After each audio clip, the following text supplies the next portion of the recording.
state management in Jetpack Compose. So let me just share my screen. So yeah, so that is my screen. Also, I create a new project. Just state management Compose. So here in our setup, let me just close this other project.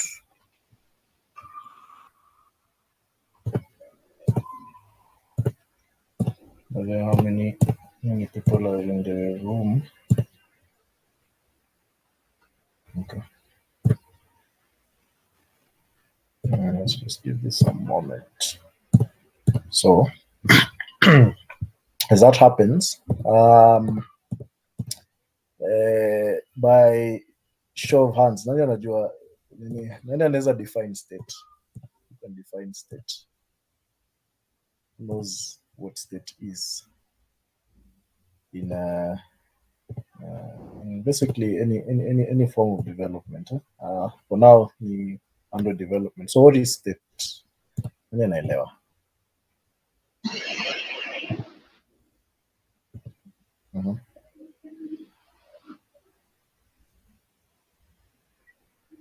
Jali, nimeona umeunmute mic.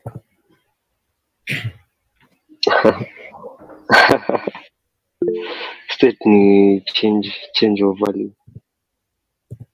Change of value. Kuna mtu mwingine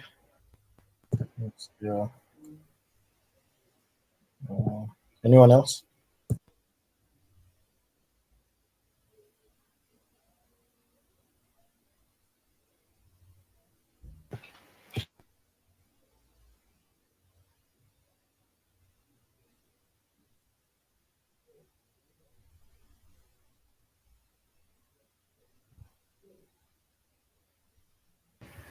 Yeah, so anyone else? Naweza tupatia idea? Okay. Josephat, Noah.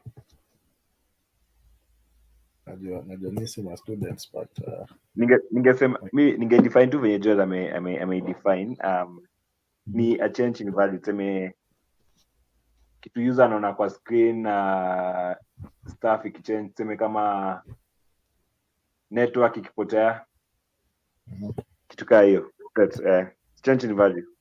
Yeah, exactly. Nasema tu kweli. So anything yenye iko kwa UI yenye ina update over time inakuwa considered as state. So states venye tu umesema can be maybe a change in network, the aspect of notifying a user, hey, that network may change. That's an example of state. Another thing could be maybe you're using a calculator, you're typing, ukitype, unaona values in a change. That's another example of state. So basically anything to in a change kwa UI, we consider that as state. So let me just fire up an emulator hapa hivi, then we can begin. Should I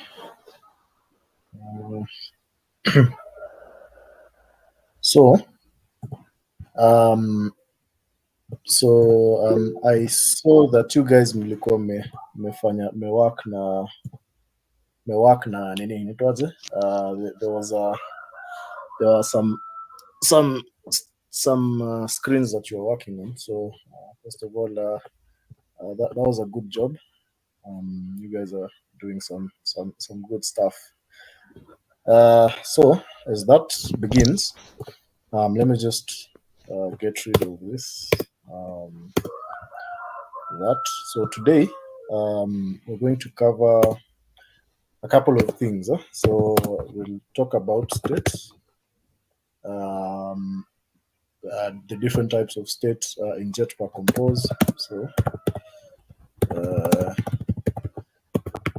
and then tuongelea stakeholders, and then I'll introduce you to something known as view model. And then before that, we'll discuss how recomposition, I don't know if you guys, okay. Instead, there's something known as a recomposition. So we'll discuss basically how that affects state. So, should define the meaning of state. And generally, let's just chat tuongelee how Jetpack Compose basically works under the hood. So, if you look at any composable, so any function in Compose, it's known as a composable. I think you already know that. So, if let me just open this this theme as just an example.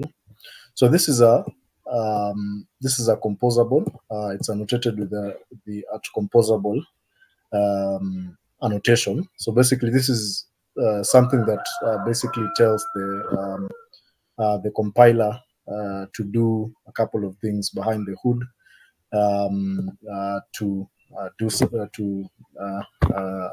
to change the UI basically. So it's just a function, and it works the same way as a normal function. So to work with a composable, of course, you use the composable annotation, and then you can name the composable function. So if I click the annotation, there's a couple of things over here. You don't really need to know them right now. I think maybe in future tunaweza pitia, and maybe I can take you guys through like what really happens here. But generally, to create a composable, you just annotate the function with that at composable, and then you can have your piece of code over here.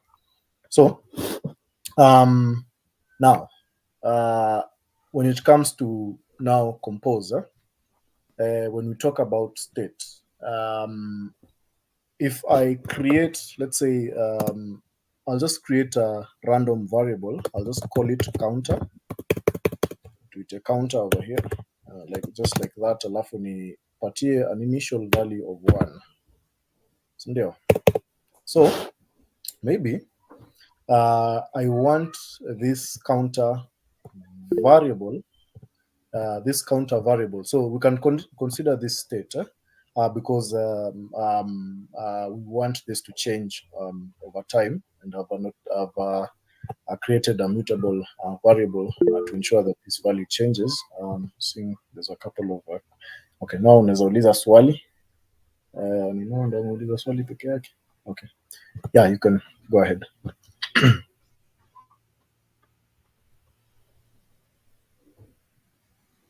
No, unaweza uliza swali.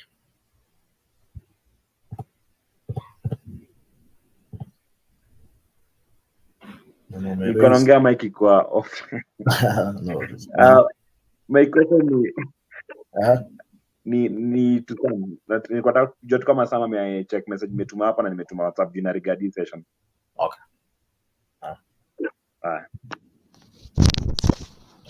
So okay, as I resume.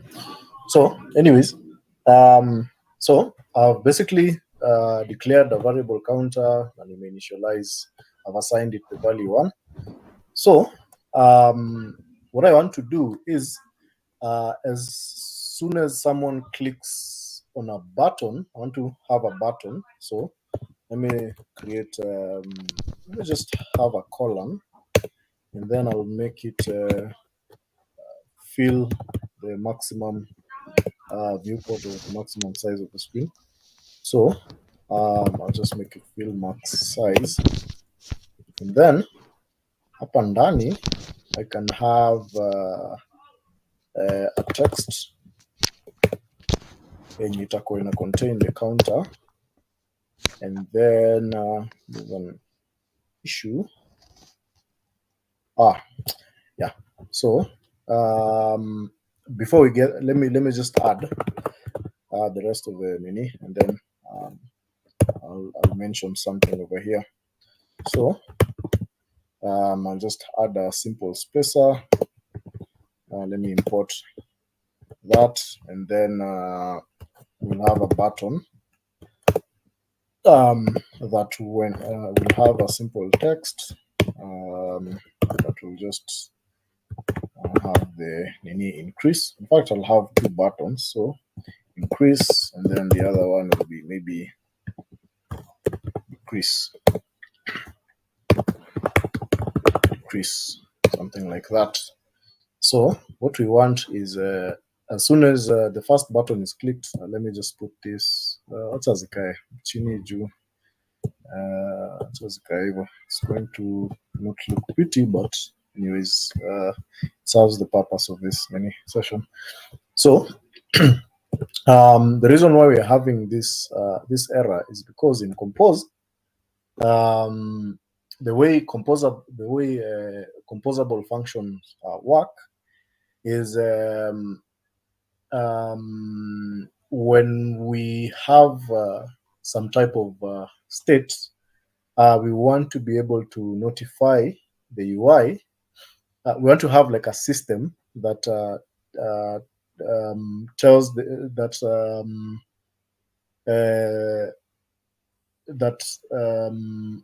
tells basically the UI that hey, this is state.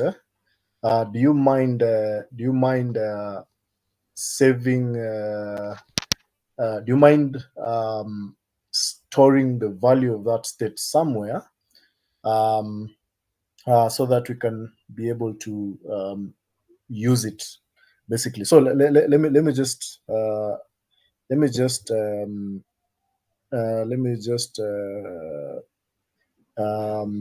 I'll just introduce you to something. There's this thing known as remember. Remember is just something that tells a composable function that we want the value of this state to remain constant. So the thing with composable functions is recomposition basically means we call the function again. So when we call the function again, we need to have the value intact. So if let's say we have maybe we increase the counter, we are keeping track of the change of maybe the counter variable.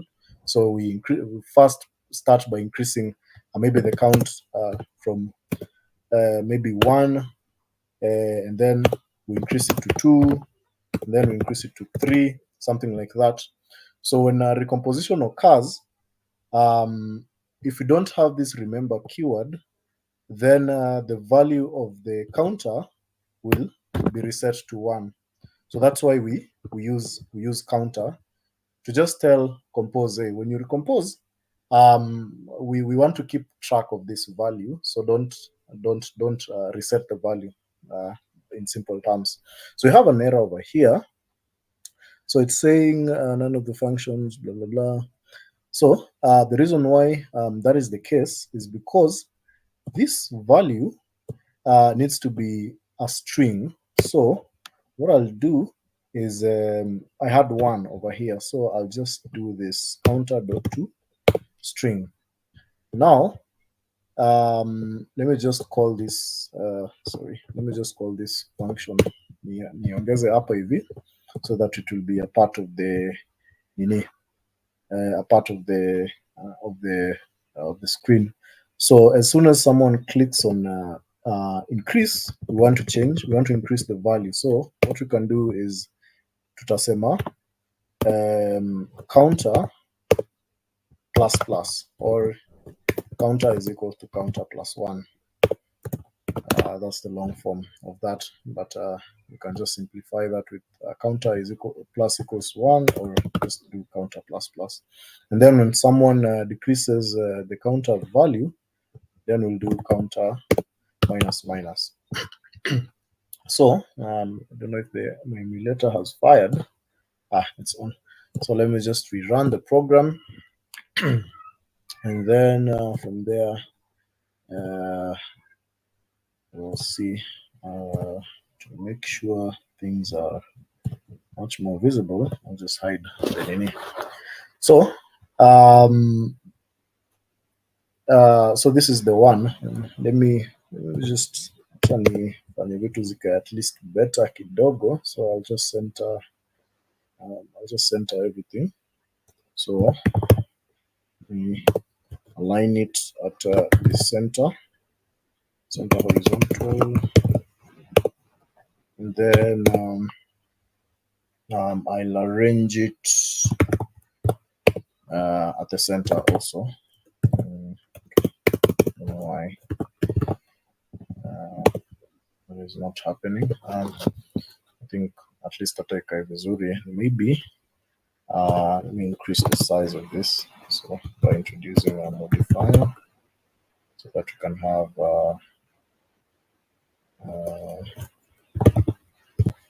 modifier.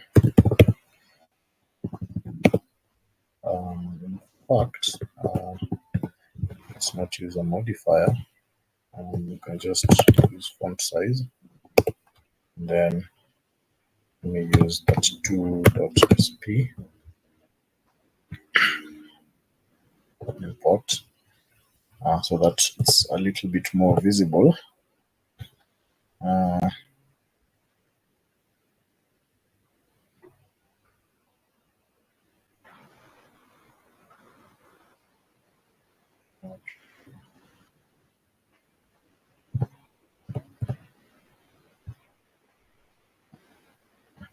Let's give it a moment.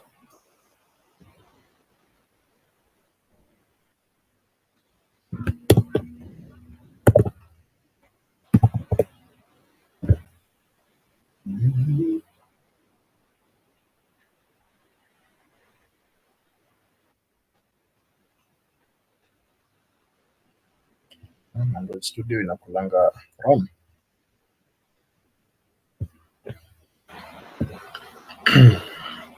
Let's give it a moment.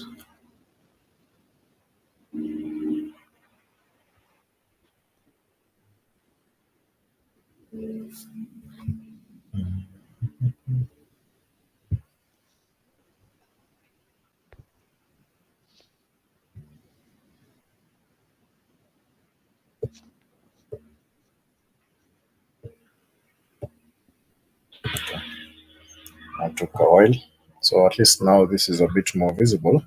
So who can tell me what will happen when I click increase? Naweza niambia? Show of hands. Joel. Value it increase by 1. The value. So this value will increase by 1. Yeah, your default value are 1. Okay. So But this is not really. Yeah, you know, still call the functionality, but I don't think it increase. Why do you because think it won't? you've not, because you just remember, you've not remembered this state. Okay. But what's that one? You're right. The value will change actually, but in the UI, nothing will happen. So to show that the value will change, let me log. Let me log the value. I'll just use a simple launch effect block. In fact, no, not launch effect. I'll use side effect. And then in here, I'm going to do a simple log debug, and then try to log the value of counter to wonder what really happens when we click on the counter variable, and then after we need to keep track of the counter variable. So we are starting with 1. So when I click increase, nothing happens. So The reason for that is because compose. In fact, right now it's supposed to be changing, but there's something. One thing with the Jetpack Compose is for the UI to change. We need to use like a system in Jetpack Compose. In Jetpack Compose, when we deal with state, we have to notify Compose that, hey, this is state. This is something that is supposed to be changing over time. And how do we do that? We do that by introducing something known as there's a state class. There's a state class in Jetpack Compose, so we'll use a mutable state int.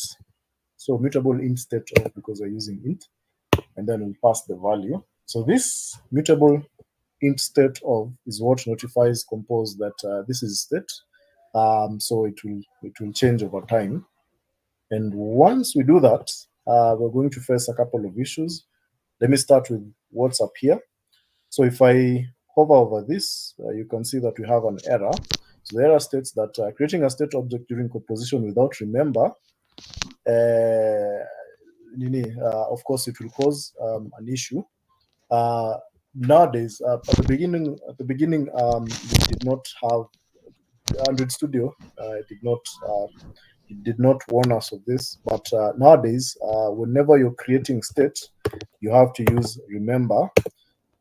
Remember, basically, the remember keyword basically tells Compose when the value changes.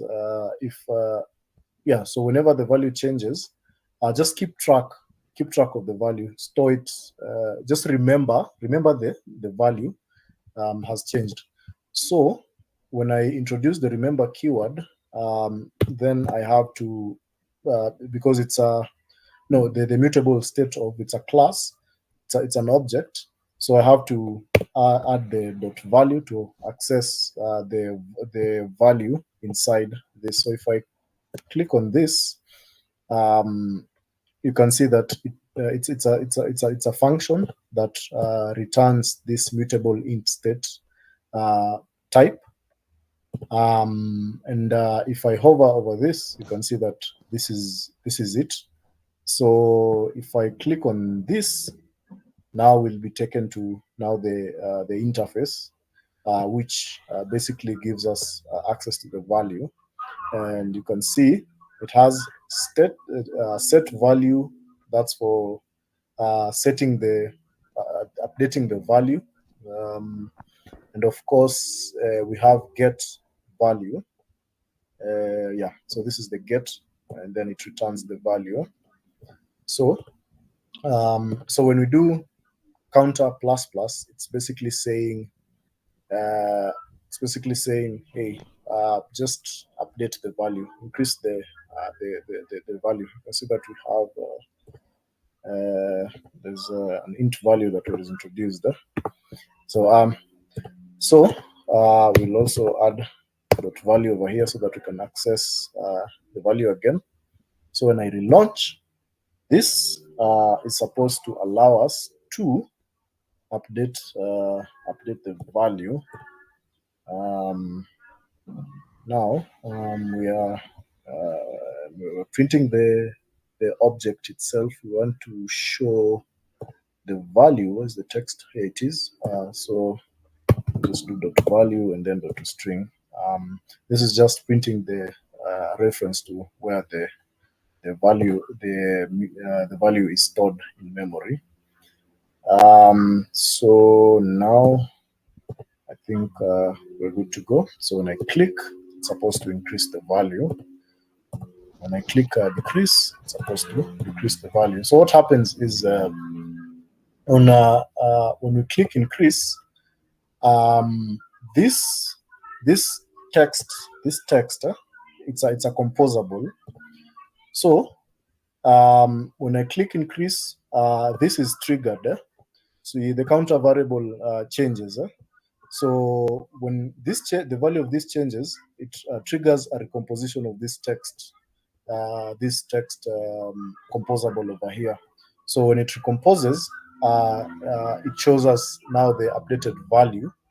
The new value of the new value of the counter variable. So that is what happens. So this is when we were using 1 over here, there was no way of basically telling this function to recompose to recompose so that we can show the updated value. So it basically it works more like a canvas. You can think of it like a painting, so a canvas. So as soon as this is changed, we trigger a repainting of the canvas. So that's why we get the updated value. So that's basically how it works under the hood. So recomposition, basically, it's just in simple terms, in layman's language, it's basically calling the text function. So if I click text, it's basically just it's a function annotated with that composable. So yeah, so that's basically how, in simple terms, how state works. I can change this to val because we're not directly updating the value of the counter variable. We are updating the value of the state object, the mutable int state object, basically. So normally, this works well. You can also introduce the by keyword. This is a Kotlin. It's a Kotlin. It's Kotlin syntax. It's known as delegates. I think maybe along the way we might talk about delegation in Kotlin, but this removes the need of having to use .value over here. Let me add a few imports. So just add a few imports. Compose runtime. Use this. So we want get value. We also want set value. This usually happens automatically. The reason why that hasn't worked is because basically we started by I just added basically remember just like that. So itatupatia option ya kufanya imports, but you can do that by yourself. So when I use the by keyword, it just removes the need of using that value, because it handles that for us under the hood, and that makes it much cleaner for us. So it basically does the same thing, but in a cleaner way, basically. So let's see, still works. So now that was the introduction to state. Does anyone have any questions before we dive into something much deeper? Kuna swali?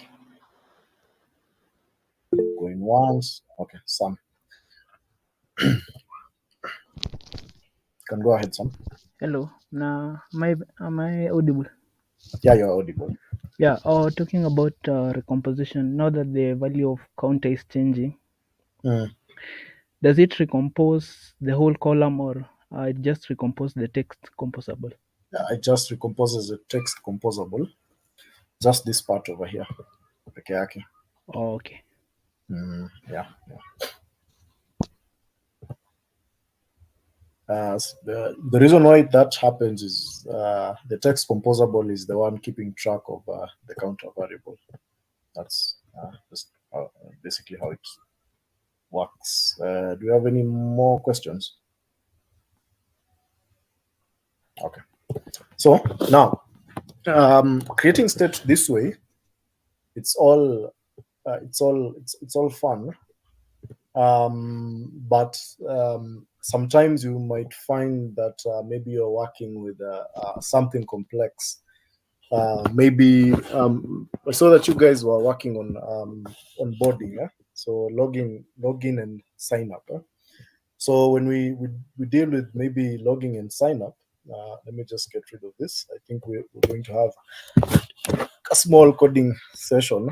We'll just create a small.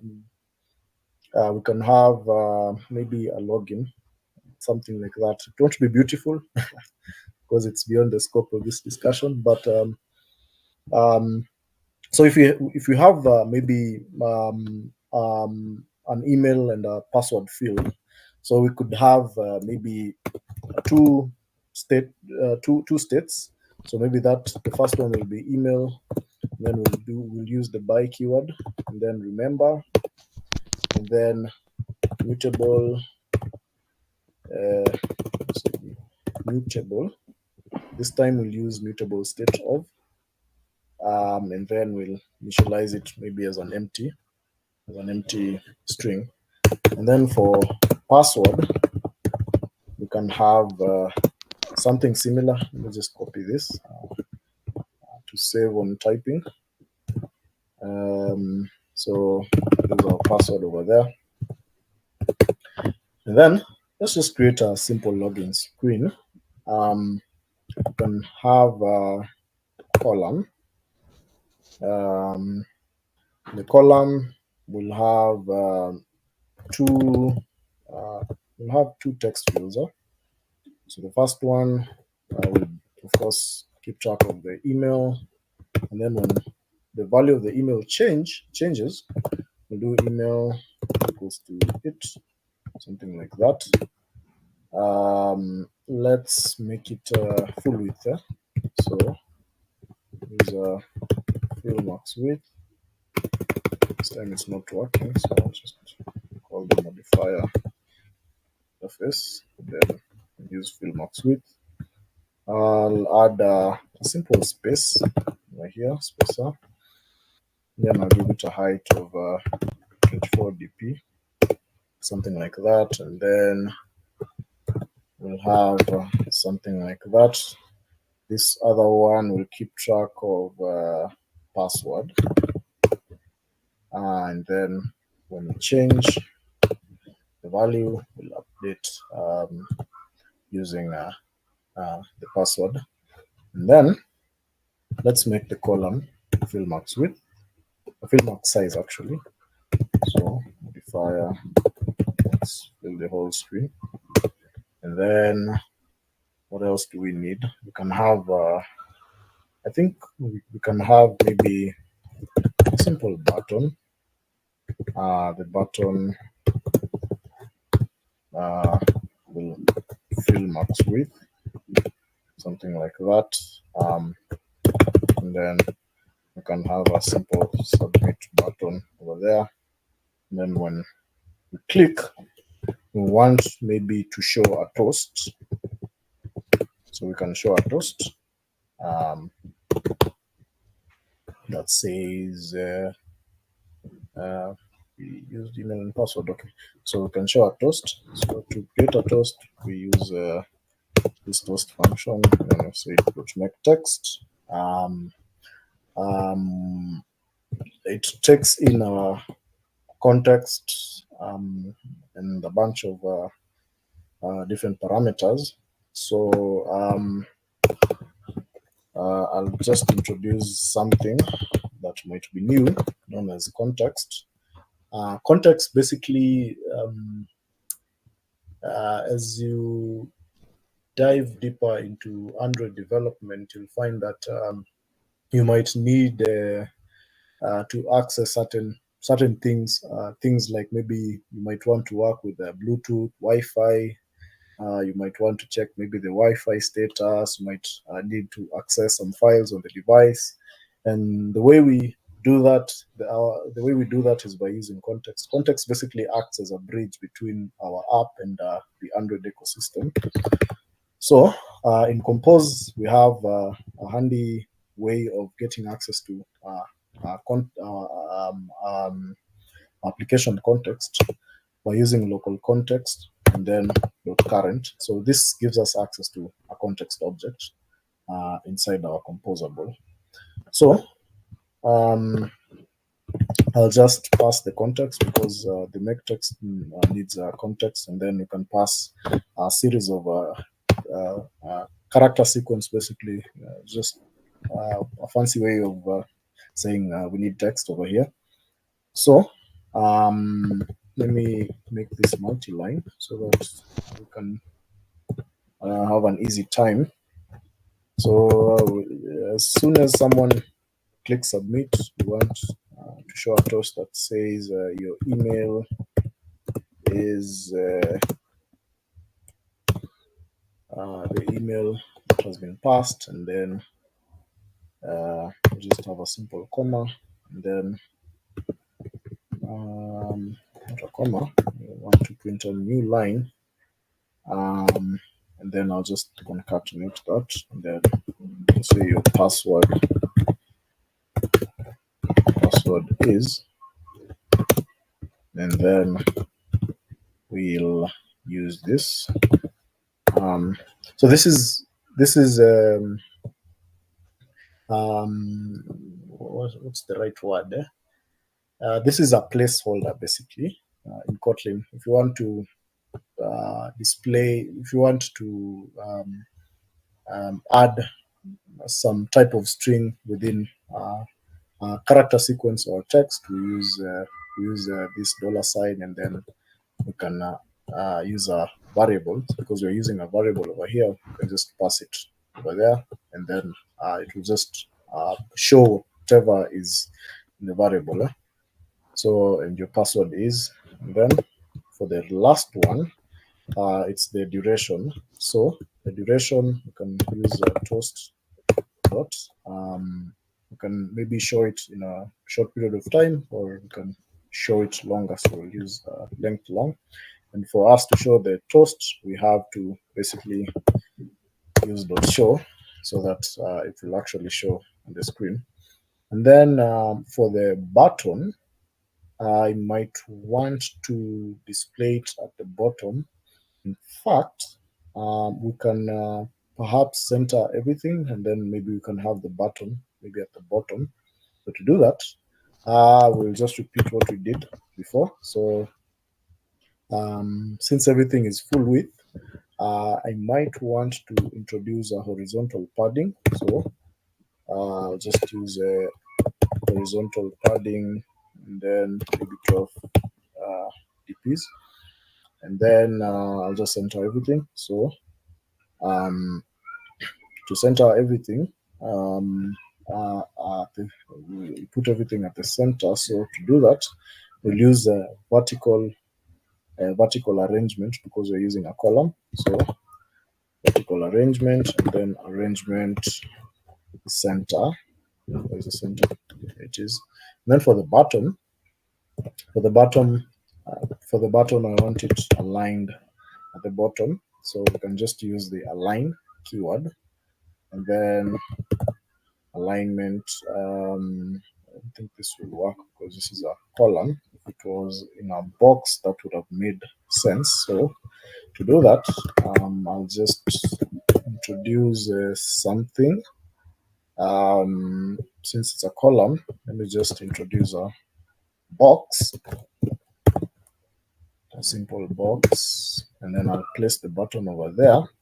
And then in this box, I'll just add a modifier, and then I'll say I want this to occupy the remaining space after this, basically. In fact,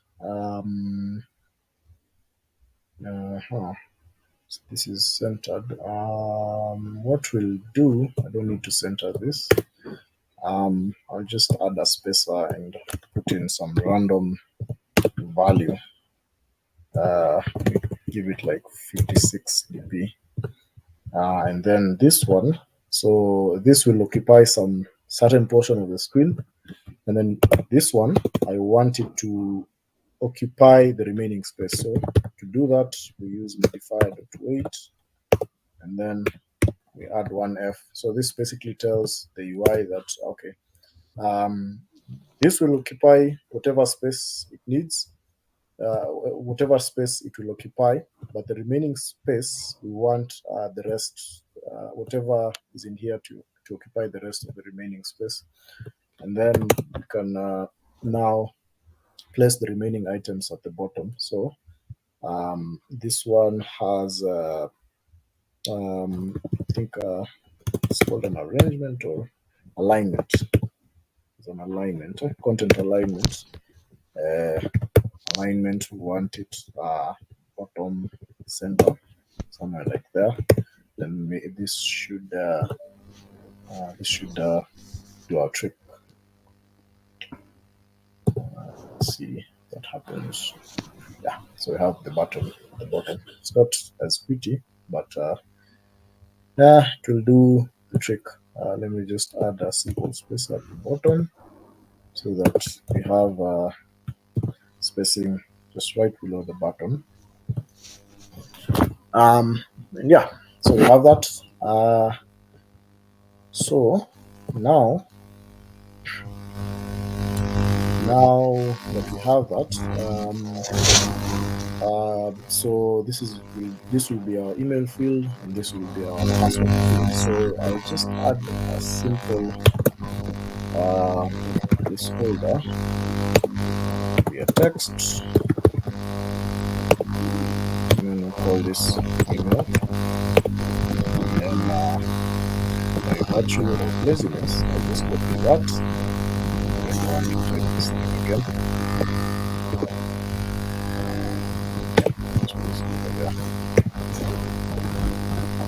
Launch. It should be password, not email. It should be password. Like that. So now we have that. So now, whenever we change the value of these text fields, these two variables will be changing. So if I type email, so I'm supposed to type on the screen. If I type Eric at gmail.com, then password, just random password, like that. And we have the two fields updating. So if I click on submit, you're supposed to see a toast. Your email is eric at gmail.com and your password is eric at gmail.com. Keeping track of the password. I was supposed to print, where's the toast? Yeah. So something like that. So you have email and password. So now this is basically the same thing that we did before. Make sure that everything is okay. So password, just type password, and yeah, that works. So this is generally, it's basically the same thing we did, but I would argue there's a better way of doing this. There's actually two ways of doing this. There's a more complex way of doing it, and there's a simpler way of doing it. I'll introduce you guys to the simpler way of doing it, and then I'll just show you the simpler way of doing it, and then I'll introduce you to the complex way of doing it. But that is something that you can go and play around with. So what is the simpler way of doing it? We can do that by introducing something known as a state holder.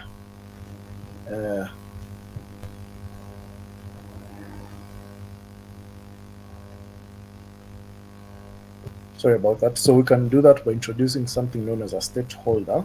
So a state holder basically encapsulates these variables. So at times you might have like you can have email, password, maybe a phone number, and all that. So having all that over here becomes a bit cumbersome. So it makes managing your code a bit difficult. So to simplify that, we can use a state holder. So the a good practice of naming your stakeholders is you can either name it using your screen or whatever component you're using that stakeholder for. So for this case, I'll just name it counter state, and it's basically just a data class. And then this data class will just have these values. So we have email and password. So we'll have email, which is of type string, and then I'll make sure that I have a default value, because when we're dealing with data classes, you can't have a data class without a default value. It will not a default value actually. Yeah. Actually, we don't have an error. It's weird. Okay. Anyways, we'll have a default value, and then for password type string, we'll also have a default value. So this is just a simple a wrapper class, which basically encapsulates all the state variables in here. So we can replace this with this one. So there's let me talk about the easier way of doing this. The easier way of doing this is by introducing what's known as a view model. So a view model is it's a class. It's a class that allows us to basically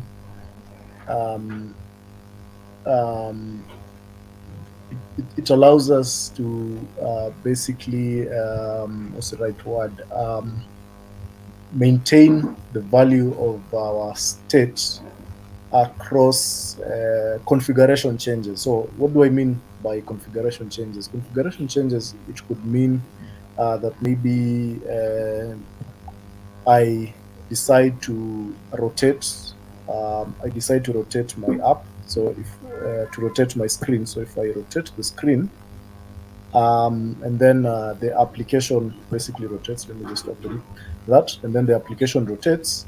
The value of the state will be reset to its initial state. So one way of maintaining that state is by using a model. Compose also has a way of doing that, and it's known as remember savable. This is like the way of doing that in Compose. But using a view model, it basically handles that for you. And the reason why we use the view model is because of a lot of things. I think we'll discuss that along the way. But it's always best to use a view model to basically handle our state, the state that is in the UI.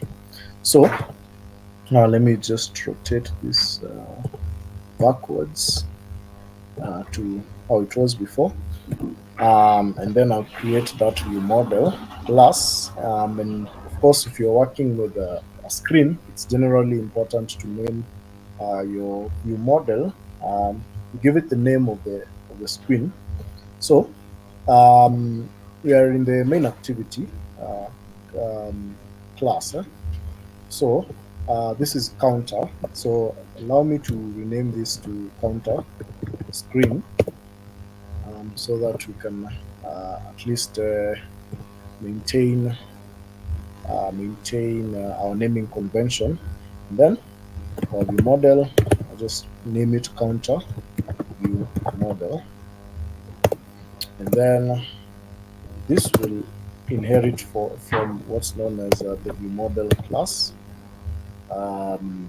We'll talk about this sometime in the future. And in here, I'll just create a public variable of state. So I'll call it var state, which will be of type, now the counter state, like this, counter state. Then I will use the by keyword, and then I will create an instance of that counter state like that, and then we have an issue. Get value does not serve as a delegate. It's a data class one.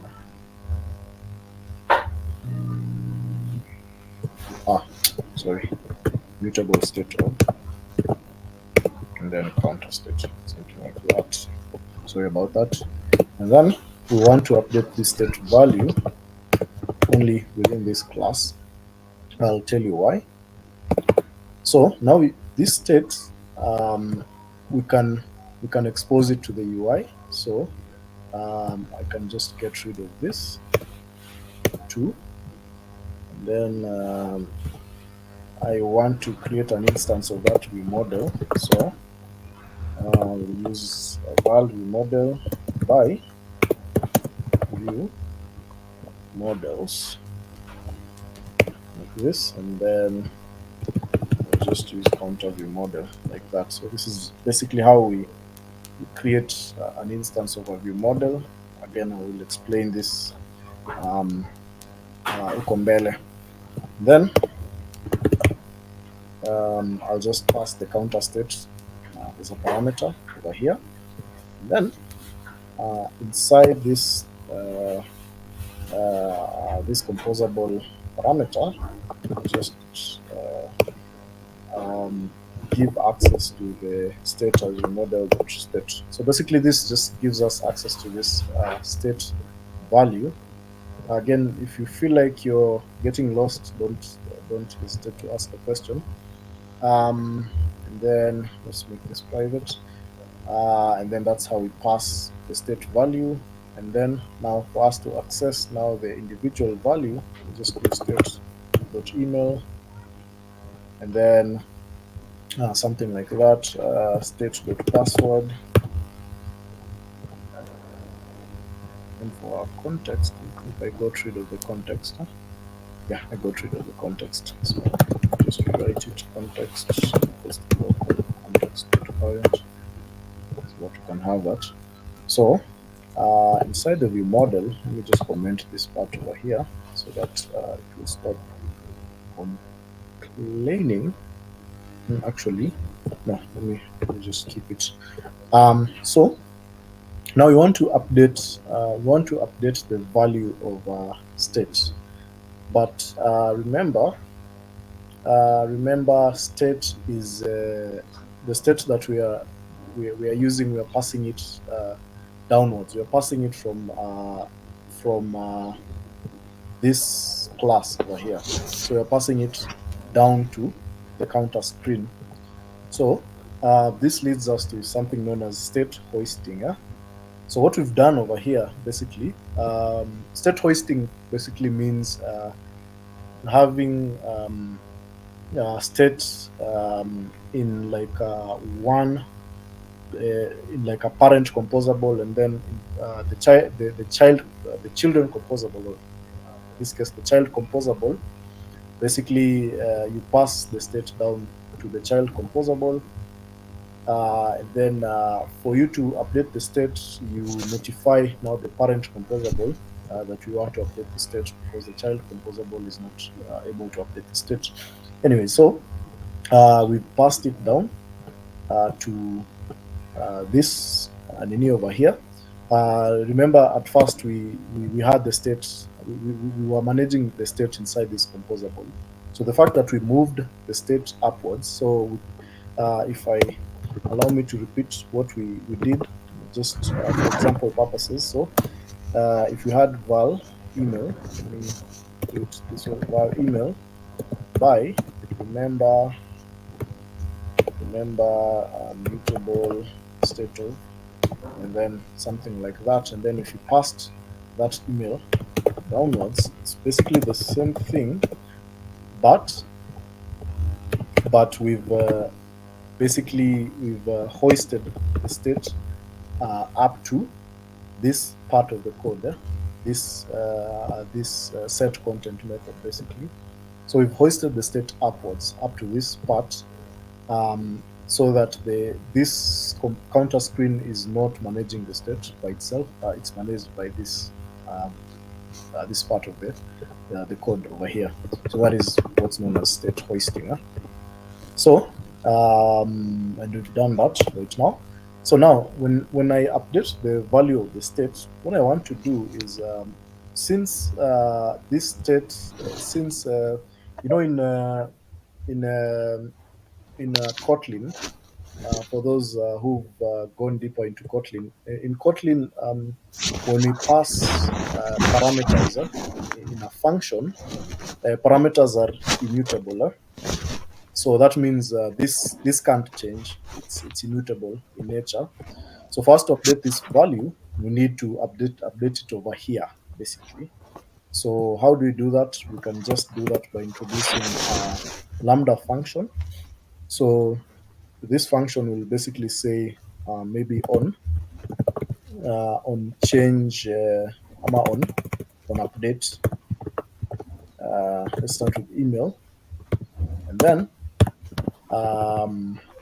we'll take in it will take in a type which is of type string, and then it will return unit. Returning unit basically means you're not returning anything.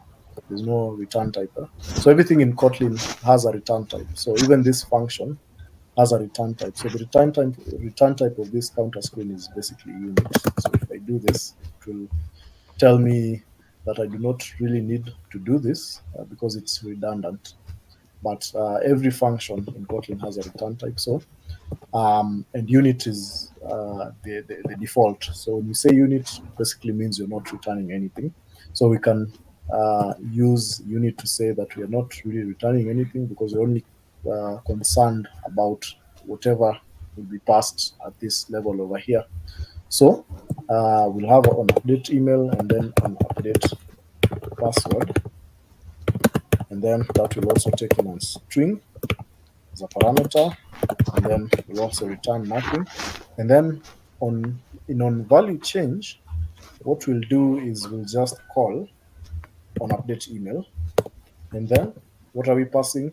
It is basically what is returned as soon as this on value change parameter, or this on value change um, parameter is called. So if I click on this, you can see that it basically does the same thing as we're doing. So it's a lambda function that expects a string. So if you go down, if I control click this and I go down, we can see that on value change is being called over here. So this is another implementation of the text field. Goes down the composable trees, but let me not go deeper into that. So so this is now that if I click enter, you can see that we have access to now the string. So if I can basically name it, so it was email. So let me just name it email, and then we'll have something like that. If I hover over it, we can see that we have access to the email as a string. So now I can call an update email and then pass the email as an input. We can do the same for the password.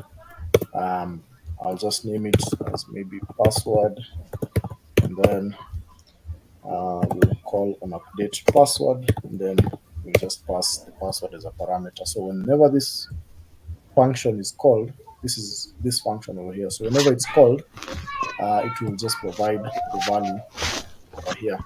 So now inside our view model, we want to have a way of updating now the state. So let me start by commenting this, and then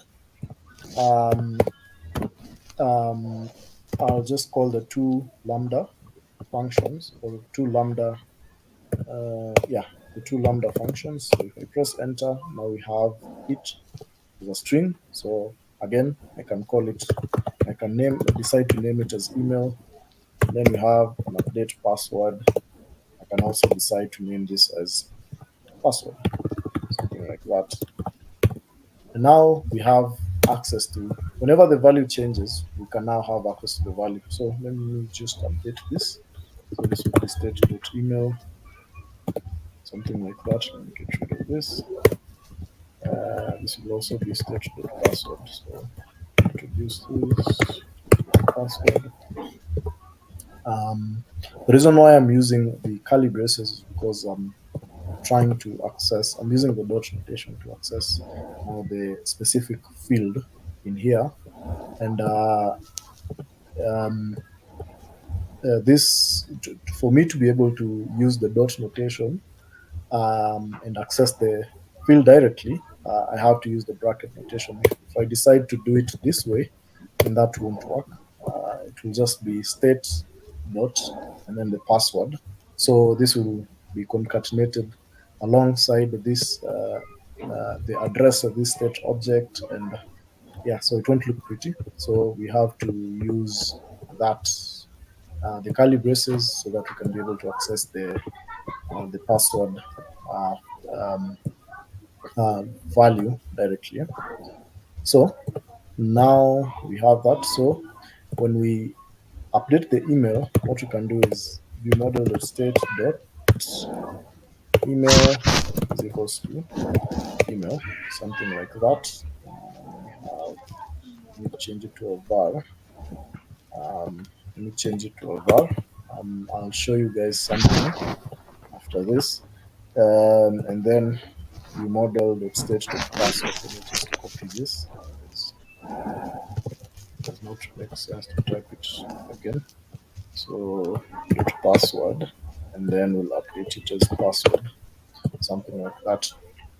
So this basically does the same thing, but with the benefit of using a state holder and a view model. There's a lot of things that we can do with the view model, but for now, let's just focus on basically managing state. And then in future, we'll discuss how we can now take full advantage of the view model class. Let's see if that will run successfully. Now it runs successfully. So if I try to update the email, so it's not working. Let's see why.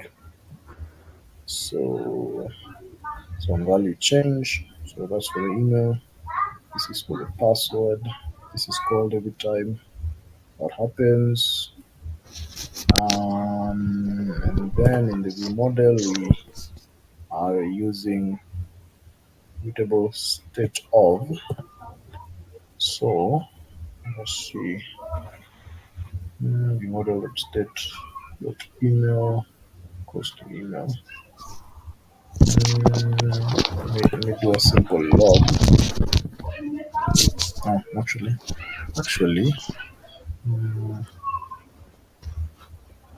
that wouldn't work. Well, let me log. Let's see if I can log over here. B.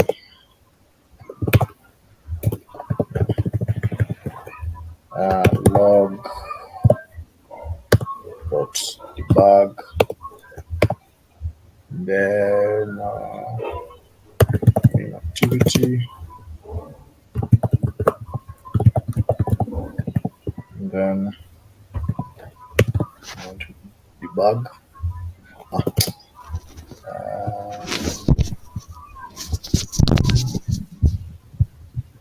What's the issue?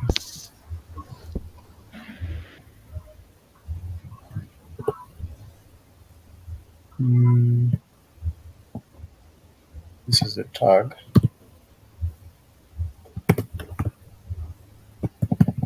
I'm using a different name.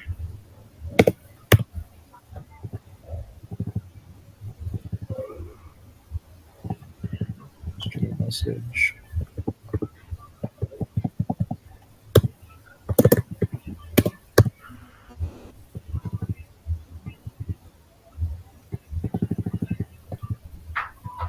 using a different menu. Okay, let me just print line email. So we want to see if the value of email changes. So email is, and then I'll print email. Sorry about that. Email, something like that. And then when it runs, I want to keep track of the build part.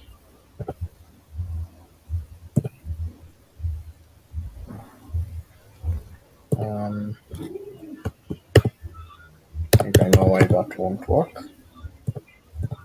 Yeah, it won't work.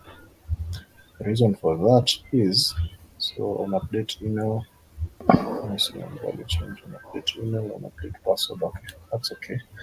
So let me make this private, and then I'll just introduce.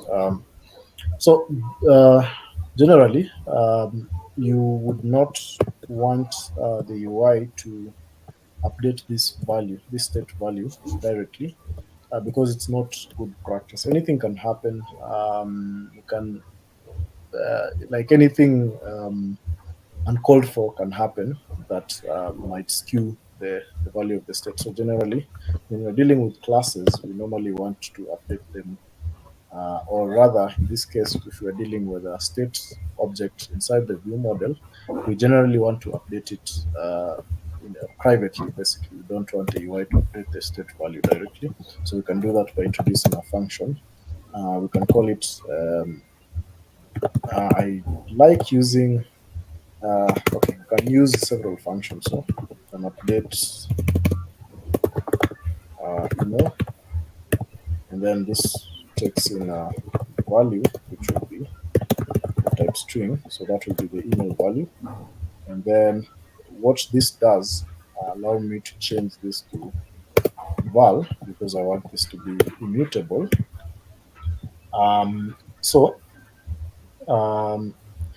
what I want to do basically is whenever I update the state value, I want to create a new instance of this counter state object and copy the new value into that new instance, so that the UI will be notified that we have a new instance of the counter state.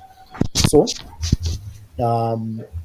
so I'll do state is equals to state dot. We have this handy method called copy, and this allows us to basically we create a new instance of whatever object we're creating. So in this case, it's state object. We're creating a new instance, but we are copying the existing state, but we are allowed to change whatever variable that is inside that class. So in this case, we want to change the email field. So we'll update the email with now the new email value. So yeah, so this makes a lot of sense. So we can have another one update password. You can ask, Joel, you can ask the question.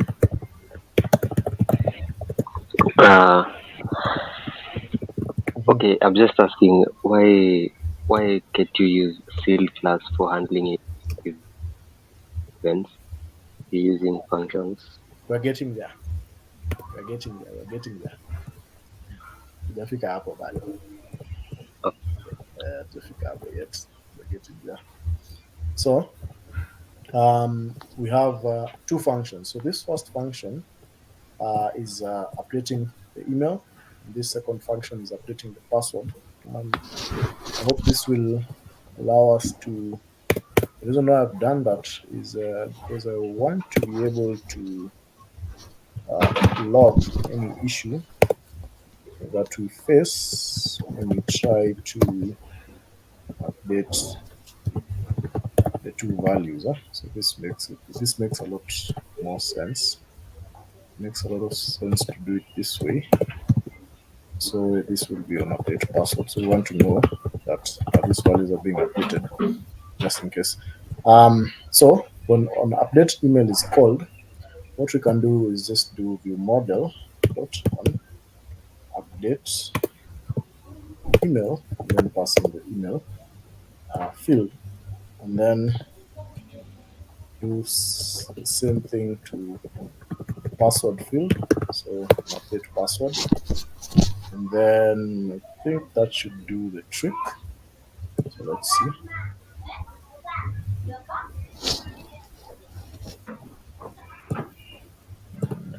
For that, let me. Yeah, that works. I was about to see if we were missing a couple of dependencies, but I think we're okay. So now this function, so we're calling the view model dot an update email. So in object oriented programming, it's always advisable when you're creating a value. It's always advisable to you can give it you can either make it private and then use some form of a getter to basically allow other components to access the value um, using a getter, or uh, you can basically in this case we're just allowing other parts of the application to access, or rather the main activity to access this state object, but we do not want it to update the value directly. We want to use the functions within the view model to update the value. So it's always best practice to do that.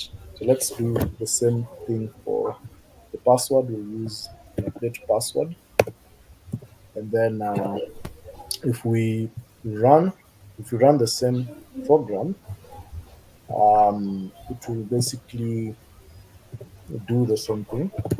So Eric at gmail.com for the password. Just call it random password. And then if I click submit, we should have a toast that says your email is Eric at Gmail, and then your password is at random password. So that works. Now, um, um, so sometimes sometimes you might find yourself having a lot more fields. So you might find yourself having, okay, we were maybe updating. In fact, let's just do that. Let's add another field. We'll just add it maybe somewhere over there. And then we call this maybe first name, and then on value change. Um,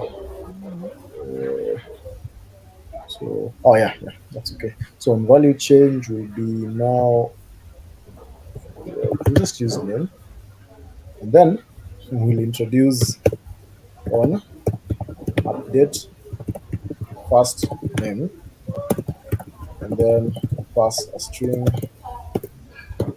and then of course we're not returning anything, and then here we're calling an update first name, something like that, and then we're passing the name.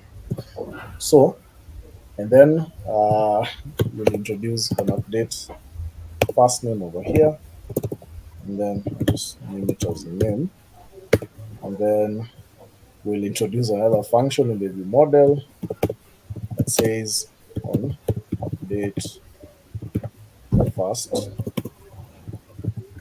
name, something like that, and value type string, and then I'll just copy this. It makes sense to copy, and then I'll make sure that I introduce the first name value over here, first name. So there's something that you must be noticing as I do that.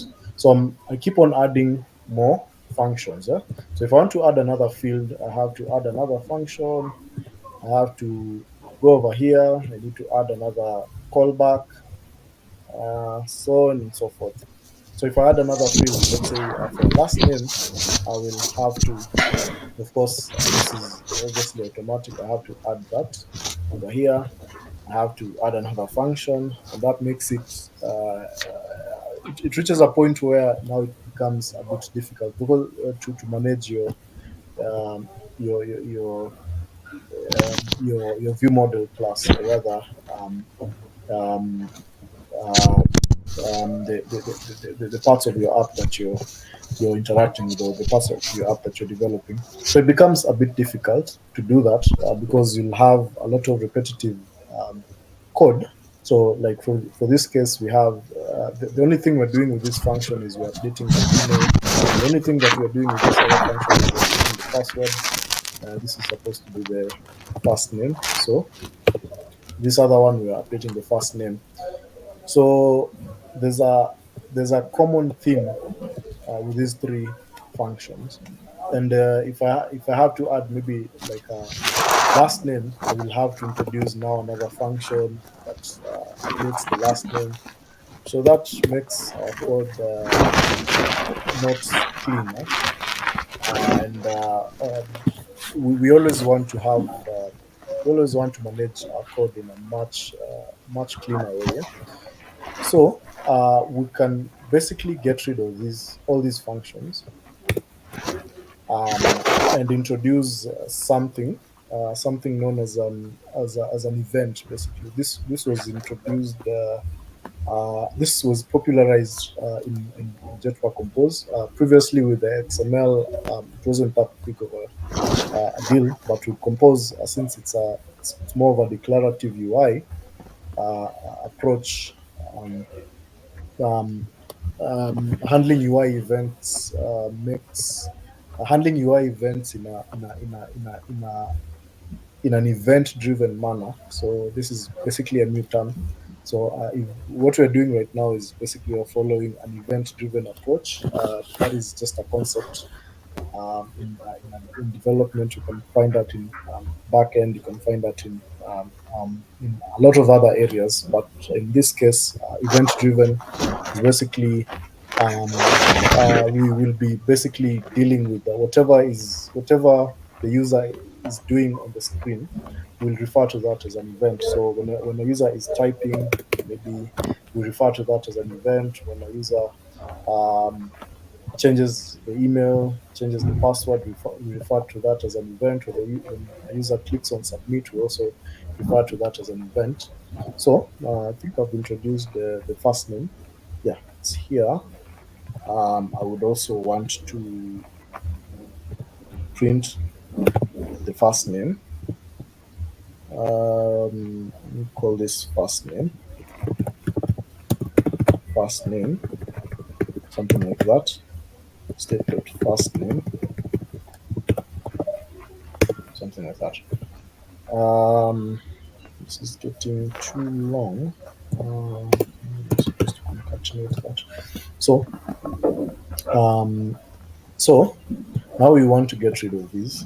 In fact, I want to get rid of all this because it's basically we're doing the same thing repetitively. We just want to do it once. We want to have like one function doing all that for us. So I'll just twist this a little bit, and I'll just rename this to on event, and then this will take in something different. Let me introduce you to something known as a sealed class. So we'll just call this counter event. This will be a sealed class. This won't be a normal class. This will be a sealed class. Basically, what a sealed class is, it's basically um,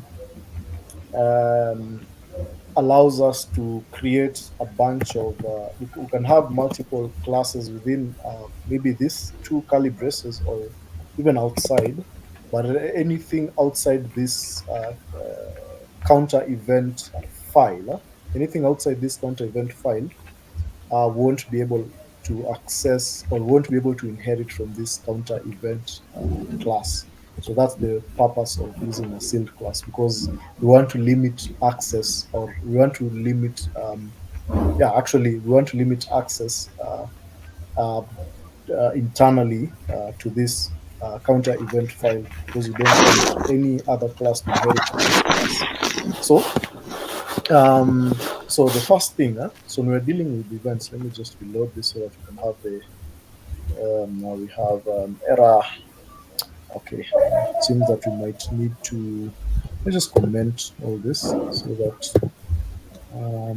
we do not have issues. I do not want to comment the counter screen.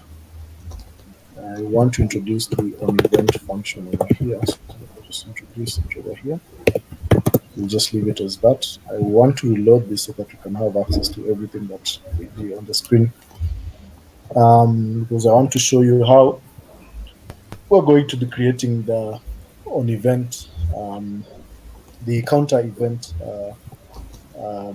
sealed class, how everything will be put into here. So as to do that, you normally ask yourself, okay, so what is happening on the screen? So what does the user need to do on the screen for us to trigger an event? So the user, first of all, needs to change the user can change their email, the user can change their password, the user can change their first name, the user can click on submit. That's also an event when the user interacts with the anything on the UI. They click on submit, when they navigate, all that, we consider that events, UI events. So now, you remember the functions, the on update email, on update password. So this is where now we can introduce that. So in this case, we'll just use classes. So we can use a data class, and then we were using on update email, so we just name it on update email, the same way we were naming our functions. It's the same way we're going to name these sealed classes. Remember, whenever we use a data class, we have to mark it with a variable or a val, otherwise it's not going to work.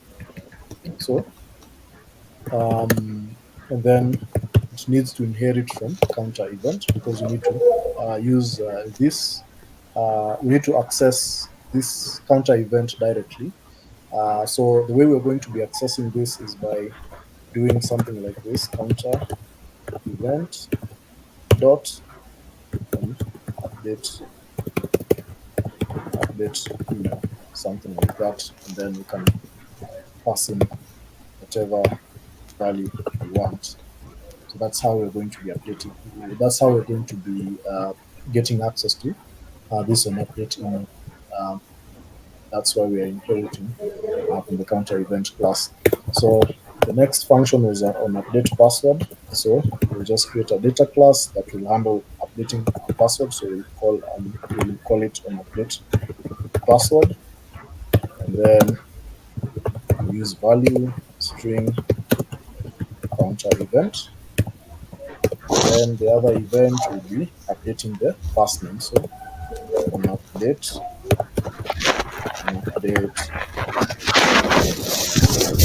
first name, which will be a value type string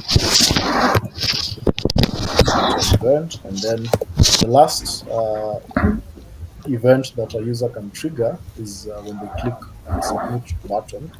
So with this one, we can just use a data object.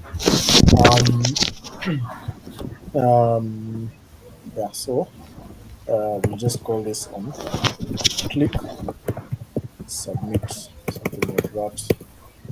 Submit, and then this will just, because it's just an object, doesn't take any objects do not have constructors basically. So it will also inherit from the counter event. So we'll have this sealed class. Basically, this sealed class basically defines every user interaction. So everything that the user does on the screen is included in this sealed class. So if we're dealing with the if you are updating maybe an email, of course, if you remember in the view model, we had an update email. It was taking in a value of type string. So in our case, we are getting the email value. So it's the same thing as this. It's the same thing as what we are passing in as a parameter in this data class. So yeah, it's something similar. Basically, it's basically the same thing. So um, so we can have any event. So maybe if the user decides to maybe navigate, maybe click back. So in Android, we usually have like an up button over here. So the user is trying to navigate back. When they click back, we can include that as an event. Um, so those are some of the things that we need. And then now that we have this on event function and we have this counter event, we'll get rid of this string and then we'll just pass in a counter event type instead of a string. And then in here, we'll just call on event like that. And since we want to access on update email, we'll call counter event dot on update email like that. And then we'll just pass in the email value as a parameter, basically, like that. And then we'll just do the same for the remaining parts. I'll just replace this with that. This one will be on update password, and then we'll pass in the password like that. Then this last one will be an update first name, something like that. First name, and then we'll pass in the name like that. And then now we have access to the on event function. So as you can see, we have each counter event. So inside the view model, let me introduce and click submit. There's the button here. It is so click. We want to basically trigger a submit event, but in this case, we don't really need to do that because I don't want to complicate things. Because that means we'd have to introduce um, what's it called, side effects. I think we'll get into into Jetpack compose side effects along the way. So allow me to skip this for now. But generally, it will just show, it will just print the same thing. Um, so so that means we have no use for on click submit, but we'll just leave it over there. And then maybe in future we can just include that as we talk about the compose side effects. So I'll introduce an event function which will take in an event, which will be of type counter event. And then I'm going to introduce when block. If you've worked with if statements, so if statements usually like this. So if event is equals to event, maybe counter event, counter event dot update password. We want to do something, blah blah blah. So the when block is more or less, it's a cleaner way of doing doing conditional doing conditional checks, something like that. So it's much cleaner than using an if statement because it's straightforward.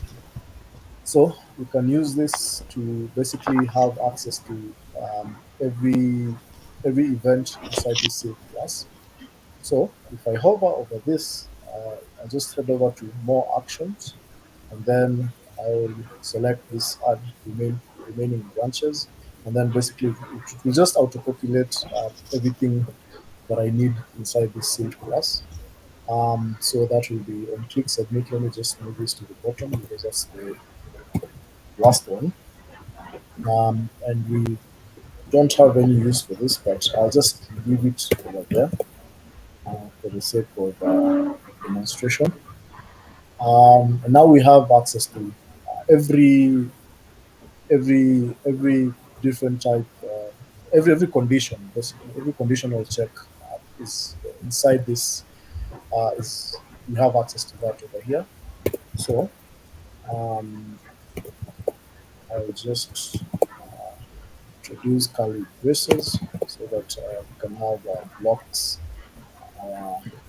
of code inside this. So now, you remember when we had the on update email function, something like that. Let me just do it like that. We used to do state is equals to state dot copy so that we can update the value of the state object. So in this case, we're pretty much going to do the same thing. So state is equals to state dot copy, and then for the email, we'll just do value event dot value because we're accessing the event. And then it will just be the same for everything else. On click submit, we don't really want anything to happen, so I just use unit because we don't really need the submit button for now. And then I will just update this value. So this was first name, and then this was password, something like that. And then we have that. Now, this makes it a bit easier to manage because we only have one function that handles any state changes inside our view model. So if you want to um, make any updates, we can just use the an event function, just one function, and then in here I'll just do view model dot an event, and then I will pass the event. So I want me to name it as event, and then I'll just pass it over there like that. And then this will basically do the same thing. So you can notice that it's a little bit more cleaner since we don't really need to have state variables over here, and then we don't need to have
Is there an issue? Naona watu wakizeft wakirudi ama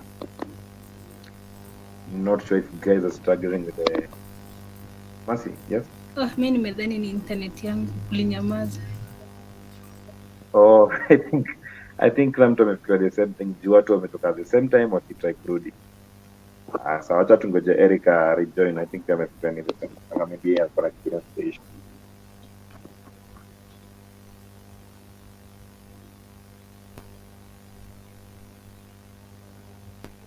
We are waiting for Eric to return. Not sure where the issue is. Inaweza kuwa maybe stima imepotea peke yake or something. Let me just call him, find out alafu I get back to him.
Sijampata, so we can give him 5 minutes as we catch up. Kimgoja, maybe we can talk about anything. Maybe naanza na Sam. Yep. Feedback on your app. Oh, okay. Joel alitusaidia kuset up na akasign issue kila mse, so bado we are still working on it. For my side nimemake PR ya issue yangu, and I know the other guys are still working on it. Probably before the week go over tutakuwa tumemaliza. Nice. So kuna a plan for session ya kesho, like you guys have the topics outlined of what you're discussing from tomorrow?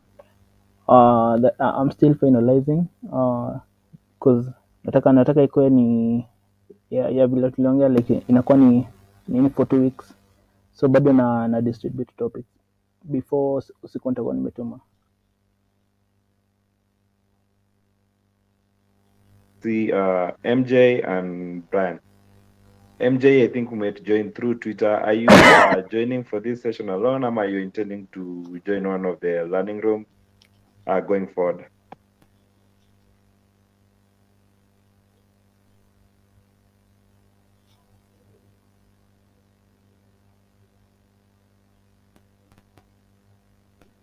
Oh, kuna a few MJs. Kuna Mercy. I'm not talking about Mercy. I'm talking about MJ mwenye to join there with with a profile ya some philosopher. I'm trying to remember who this guy is. Oh, Monari. Monari, karibu, niko sure umesikia the question, so you can proceed and answer.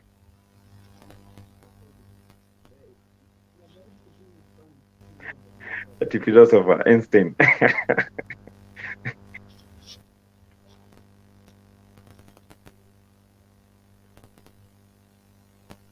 Monari, can you hear me? Kama unataka kuongea, we can't hear you. Maybe you may mute. Or ana deal na voice issues, it's okay.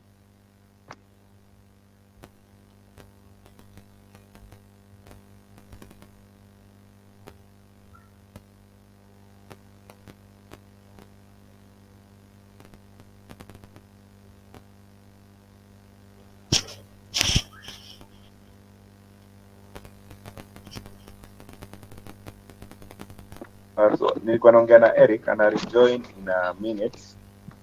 Amekuwa na some technical issues but anarudi. Munari amesema ako na issue na the voice, so tunaweza rudi kwake baadaye. Brian. Okay, Munari will be waiting. Brian, is it it's your first time joining? Karibu. Wanted to ask if you're joining us for this session alone, or if you wanted to be part of the learning groups zenye si uko nazo. Si uko na learning groups zenye zina happen every other day, Monday to Friday, and then we have this session on Sunday. So are you intending to join this session alone, or you want to be part of a group? Hello? Hello? Hello, yes, we can hear you. Hello, we can hear you. Asa learning group ni gani? Ni kama what?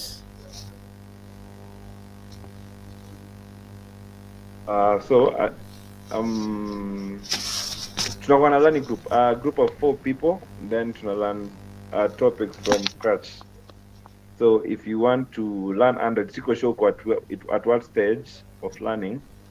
So kama unataka kujifunza, maybe unaweza ama wewe ni intermediate ama wewe ni senior, so juu uko level gani. If you wanted to learn, maybe if you want to learn with us, tunakuwa na small groups. We don't charge anything, it's absolutely free, so you just join us and learn, but all we need from you is a commitment na your consistency. Basi niko basi. So you can share your number through the WhatsApp, the Twitter account, alafu tuta communicate from there. Sawa. Sawa. Job, unaweza go ahead alafu jibu hiyo swali tulikuwa tumekuuliza initially.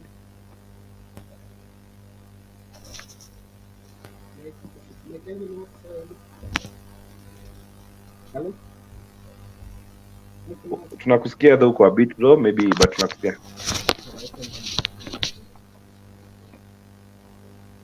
Sai ni better, unaweza ongea tu. Yeah, better. I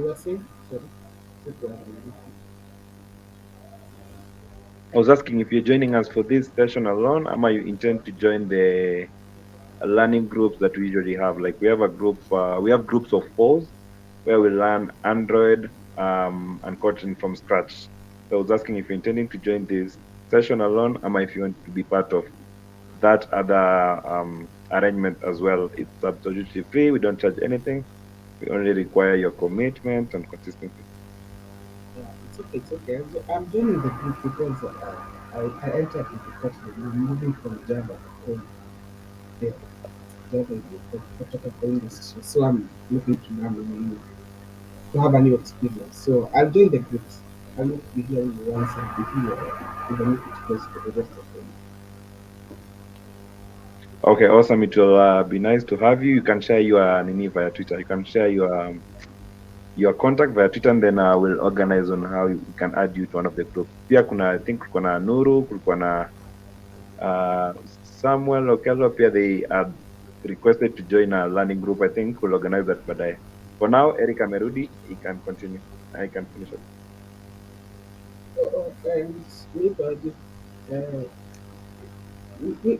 Ni page gani ndio unafaa kufollow? On Twitter, sorry. Acha Josephat akutag. I think Josephat ako na nini yako na Twitter handle yako, acha kutag. So for now tunaweza mute tupatie Eric nini platform amalizie.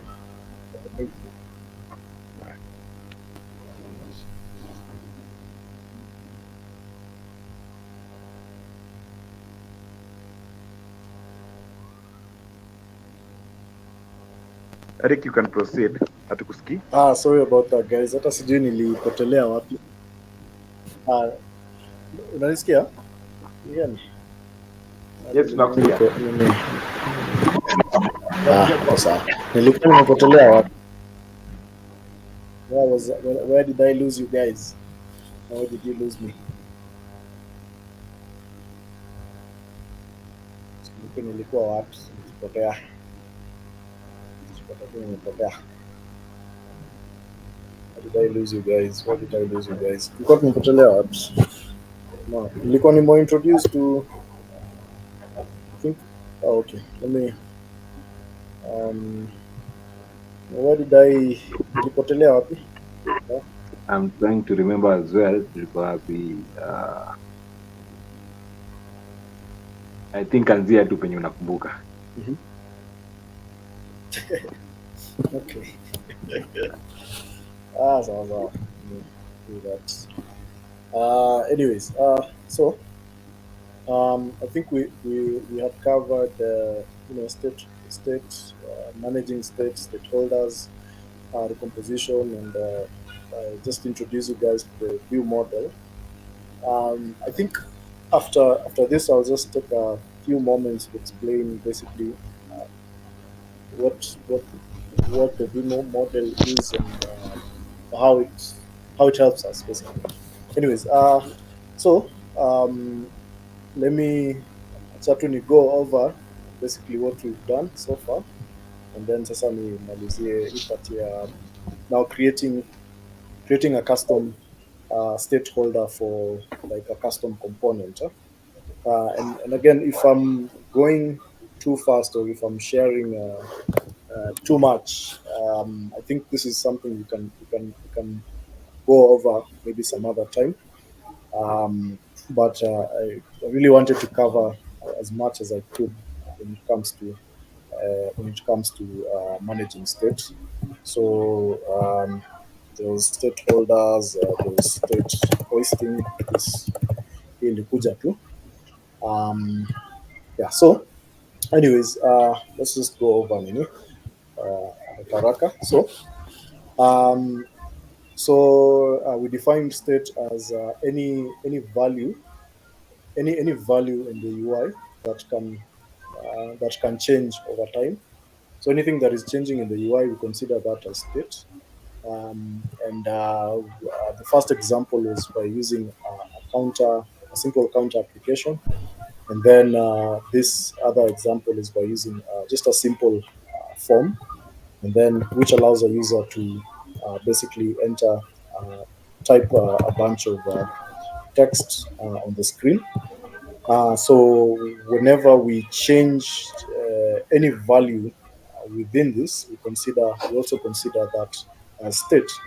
And then we started off as defining the state individually inside the counter screen, and then we moved it to a state holder, and then we introduced something known as an event class. In this case, it was a sealed class. And basically, what this class does is basically it keeps track of every user interaction in the screen. And also now we were finishing up with like creating our own custom state holder that will be basically used for now like a custom component. So how do we create a custom now, like a component, a specific state holder that won't be used by yenye haitatumia view model, and that state holder will survive configuration changes. Remember, the reason why we're using view model is because we are mimicking a handy function that allows us to basically survive configuration changes. So this function was like this. So it was like this. So we had, I think it was email. Just sort this out. Email, and then we were using by remember savable, and then mutable. We were just passing the state over there. So the view model basically does it does the same thing as what this is doing. So this basically saves our whatever state value we pass it. It basically saves it in what's known as a bundle. bundles it bundles it up in an object called a bundle, and then it's saved in something known as saved instance state. It's I think we'll go deeper into that maybe sometime later. But that basically it helps us, keep track of that variable, so long as the screen is active. So long as this screen is not destroyed, we still have access to that variable. So now the view model, basically, you can see that we have something known as a main activity, which inherits from the component activity. So in Android, we have things known as activities. So as Android was being introduced, uko mbele, uko time ya Android 1, can't remember the name of the flavor, but it was Android 1. We only the UI ilikuanga to activities at that time, because Android was still new. And then over time, as Android started growing, and devices started becoming faster. Devices started being improving. Chips were getting faster, memory was improving, and all that stuff. Um, of course, developers wanted to experiment and all that, and then we wanted to have there was a need for creating having like a component on the screen, functioning as its own thing, and then fragments were introduced, and then after fragments we had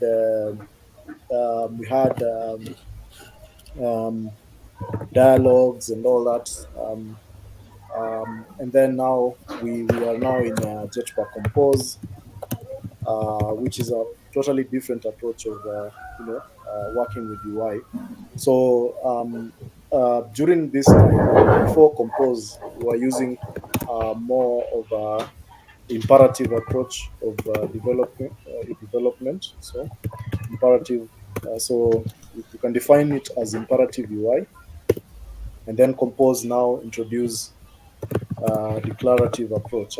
So declarative UI approach.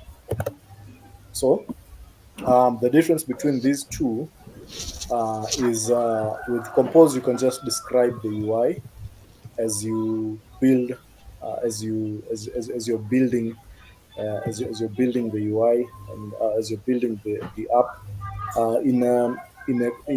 Now in imperative approach, we were describing the UI separately. We were using XML. It's more similar to HTML, but XML it's different. But you can think of it as more of like a similar philosophy, where you have HTML, and then you have JavaScript, and then you use JavaScript to update the HTML and such. So with XML, it was similar. So XML, we used to describe the UI in XML, and then at that time we were using Java, so we used Java to update the XML, and then Kotlin was introduced, and then now we were replacing XML with Kotlin, and then now Jetpack Compose came along. So now we have activities. So in an activity, there's something known as, do you see what's here inside the onCreate method? OnCreate is basically a lifecycle method. We have Android has a way of managing life cycle. So we have it keeps track of every life cycle state in the app. So we have onCreate. OnCreate basically means when the UI is created, we have on start. We have on resume. We have on pause. We have on stop, and then we have on destroy. So these are the different life cycle methods inside an activity. So you have on create, on start, on resume, on pause, on stop, on destroy. I'm sure I've forgotten to add maybe a couple, but these are just examples.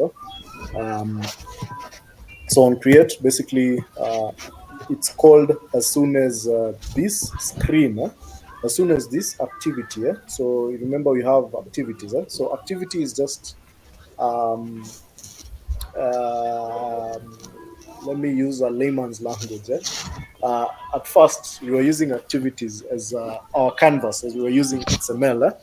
So we have this resource package over here.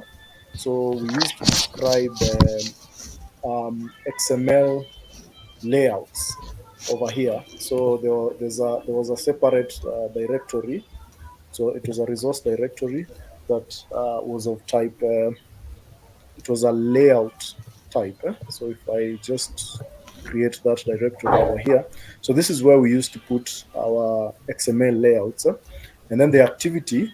So if this is the main activity, would create like a main activity.xml or active. The naming convention was more of like backwards, so activity main.xml. So and then we can describe the UI there and all that stuff. So with that, this having these life cycles was quite important because you needed to keep track of whenever an activity was created. Because when you're creating an activity, there's this function. So in compose introduce set content, but in XML, I don't think if I think maybe I have set content view, this one. So because in XML we are using views, so this was important because you're keeping track of whenever a view, now the layout was being created. So we wanted to know, oh, the layout has been created now. So it's been created. Now the user needs to start interacting with the layout. So this is called before the user starts interacting with the layout, and then when the user now needs to interact with the layout, this callback is called. And then when something like this happens, so maybe the user switches to the task bar or the task manager, now on pause is called. And then maybe when the user maybe decides to close the app, on stop it's called, and then on destroy is called because you're destroying the activity. So that's how it used to work.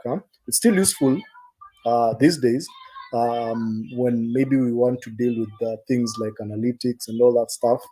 But with compose, it has its own way of managing life cycle. So there's three stages with Jetpack compose. There's the we are entering composition, and then we are, I don't know if this is the right way. So there's now the composition stage, and then we have the recomposition stage. So there's this three states in Jetpack Composer.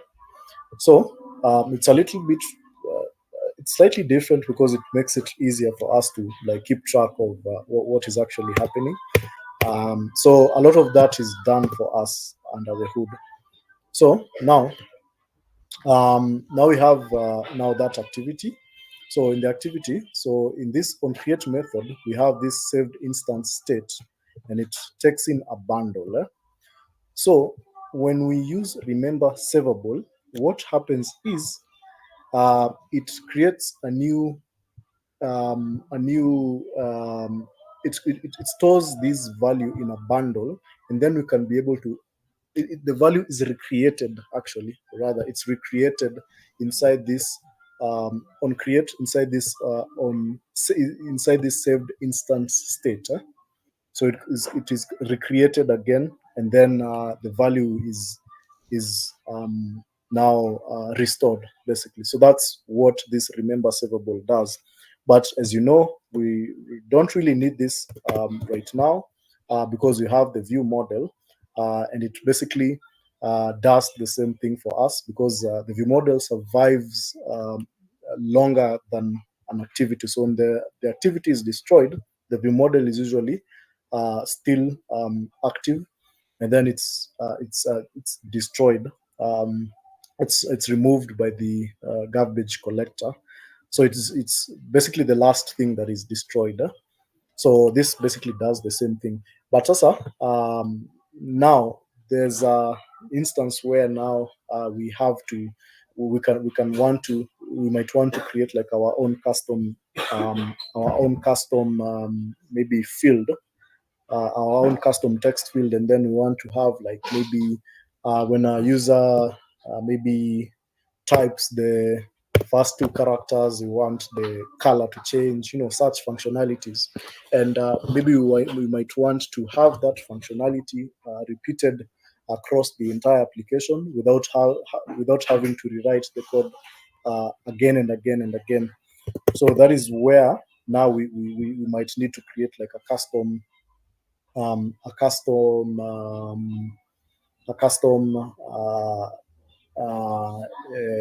state holder. So let me do that here as an example. I won't go deep into this, but this should actually help you have an idea. So I want to call this state. Usually called what?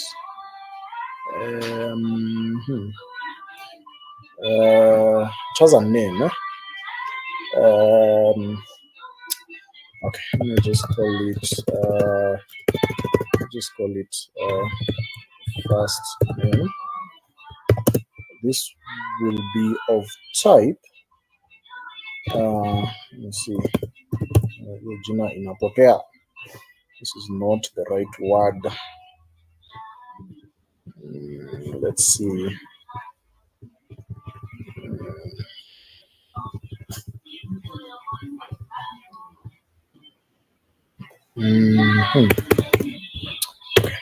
I'm using the name. Give me 1 second. Let me see if I have an implementation of that.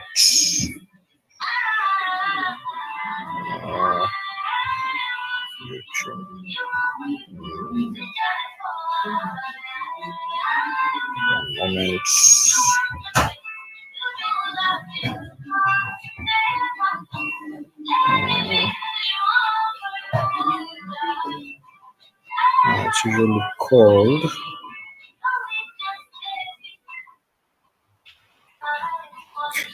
okay. It's called a saver, actually. A saver. Yeah. It's called a saver. And then it takes in two values. So it takes in an original value, which will be a string, and then it takes in savable. We can just leave it as a star, which basically means we want to store pretty much anything. And then in here,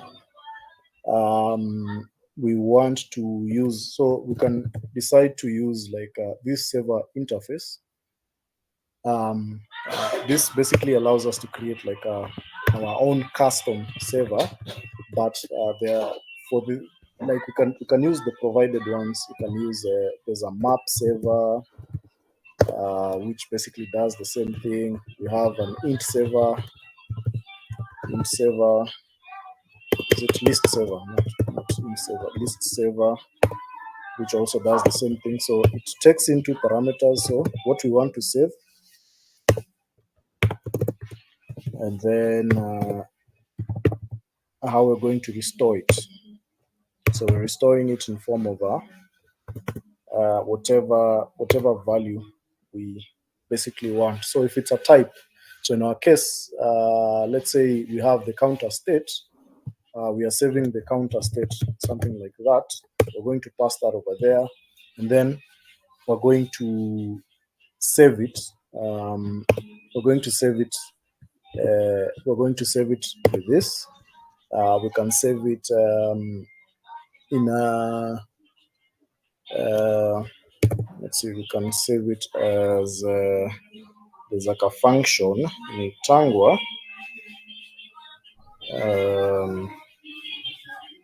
There's like a function. Actually, the save method is okay because we want to basically save now the list of whatever state we want to save. So the initial value tunaweza save hapa. So what do you want to save in the counter state? We can nini over there. So we can decide maybe we want to save we want to save maybe the first value of the counter state. Maybe it's the first name or the password. And then when we are restoring it, we store it using a lambda. So we have access to now the list of the type of what we are saving basically, and then we can restore it using this. So I implore you to basically do a bit of research when it comes to this, and then it will be useful, especially when you're creating your own custom components and you're using them throughout the application. So I would not include this in a view model. I would definitely create like a custom class. So maybe let me just call it maybe first name. First name. First name? State, something like that. State holder or something like that. And then inside, I might take in now the first name as a string, and then now I can now put this piece of code over here.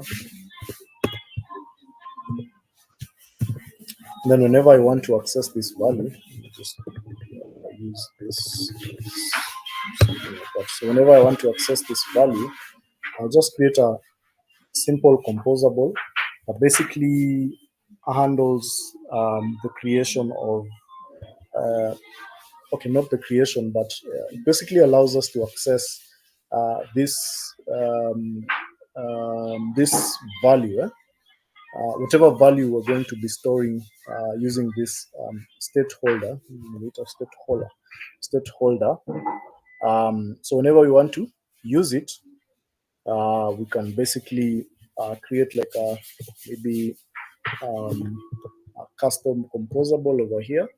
So we would call it first name. First name. Remember first name actually. Remember first name because we are storing the first name, and then I would create like a composable, something like that. Since we're returning a value, we're returning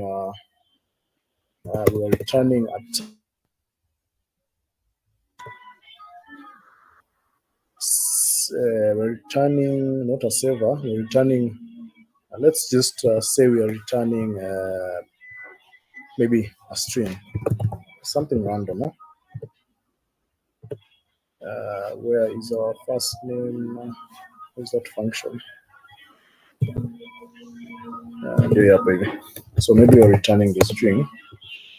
So we could use, we could say return remember first, not remember savable, something like that. Savable. This takes in a first name or something like that, which is of type string. And then in here, it takes in a parameter. So you can have various inputs, and then Now, for what we want to use, let me just get rid of this for now. So you can have the inputs. So in this case, it's a first name, and then for our state saver, so we're going to use this saver. Now we'll just pass now this saver that is in here, that is in the first name state holder.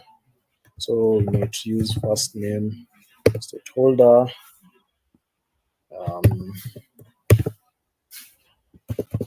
See if I can access the saver. How did I define it? Define it or first name saver, something like that. I might decide to include this in a companion object so that I can access it directly. And then I have the first name save, I called it save, something like that. Then, so we have the savable.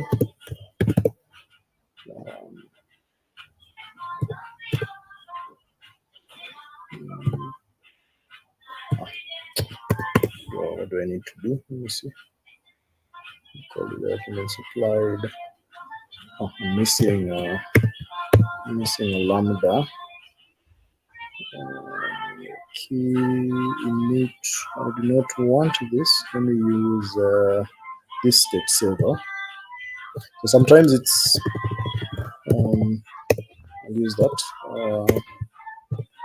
And then whatever variable we want to save, we can pretty much pass it in here and then handle that. So for us to access it in the UI, so if you work with Composer, let's say we're using coroutine scope, you can access the coroutine scope using remember coroutine scope, and then that allows you to basically use something known as a coroutine. We'll talk about this later, but what we've done basically essentially is just created like something of our own implementation of this. So we've created like a custom implementation of that. So maybe I can say first name is equals to remember first name, and then we can pass first name that we want to store in a custom state holder, or rather a custom saver. So basically that's it. This is something you can pretty much look into. I just wanted to introduce you to this. I don't really want to get deep into this because this is just another tool that you can pretty much use. But it's something that you can decide to do more research on. It can be another tool in your arsenal of tools. So let me just get rid of that for now.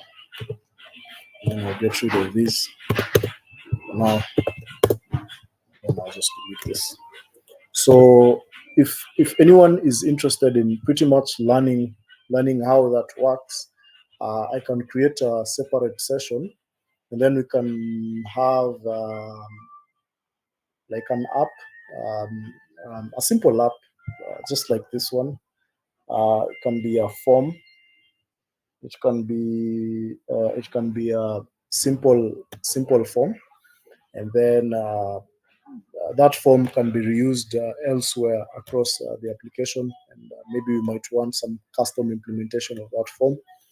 I'll go deeper into the topic of, like, how the creating a custom saver works and all that stuff. It's deep. It's a deep topic, but that is something we can cover maybe in that session. I think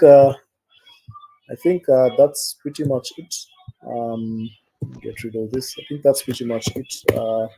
I'll just share this code. There's an issue.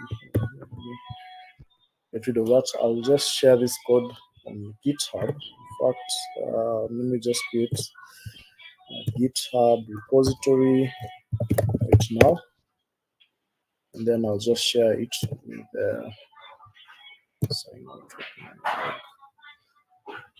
GitHub. Then I will share this with the guys, and then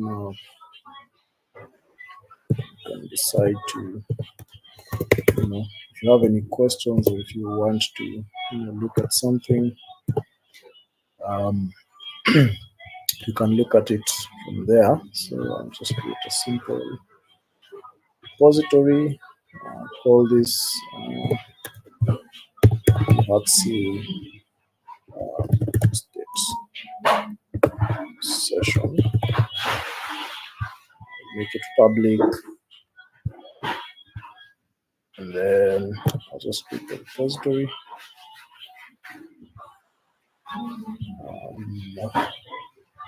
I want to use SSH, then I will just remote add origin, and then this is a personal account. I need to confirm something. Environment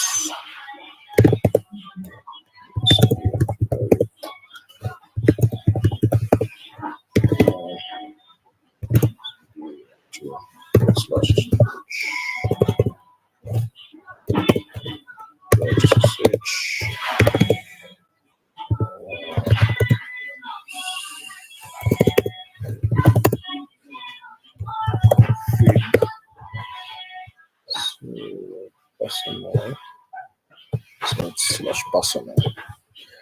So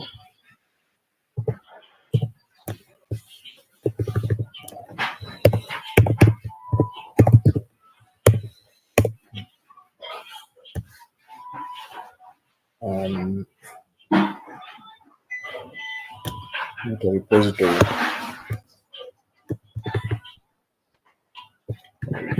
github.com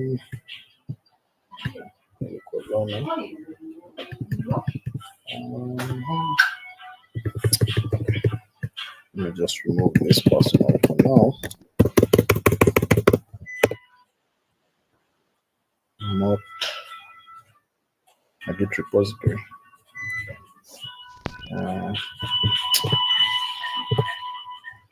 Sorry. Let me just use mini HTTPS.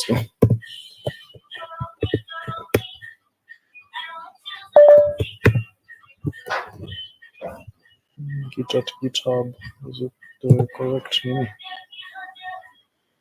And we'll use this if you want to add origin. Sorry.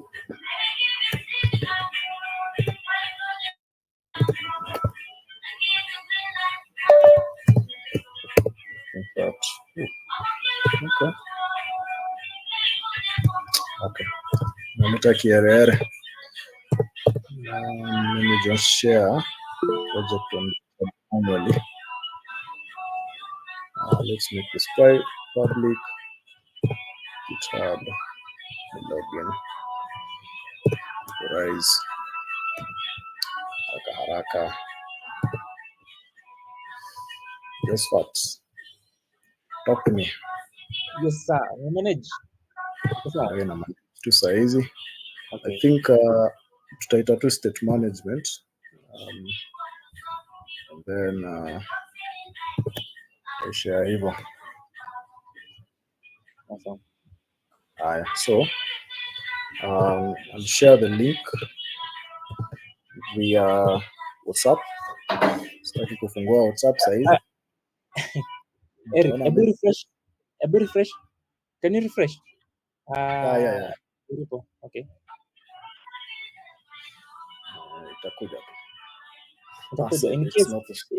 In case ni ikulete shida, tunaweza iekanda Artsy organization, but let's see. Shall create. Yeah. I think Jel atakusaidia na hiyo. Yeah. Asante. I'll just share this link. Kwa hiyo group ya Hutsy, maybe nishare hapo hivi kwa nini. Yeah, probably. Yeah. Actually, haikukuwa Git. The reason why nilikuwa nimesahau kuinitialize Git locally. Yeah, haikukuwa siko nimegit init locally. Yeah, that's why. But yeah, there's the link. If anyone has any questions, I think that right now should be the right time to ask those questions. So allow me to stop presenting and then you can ask the questions.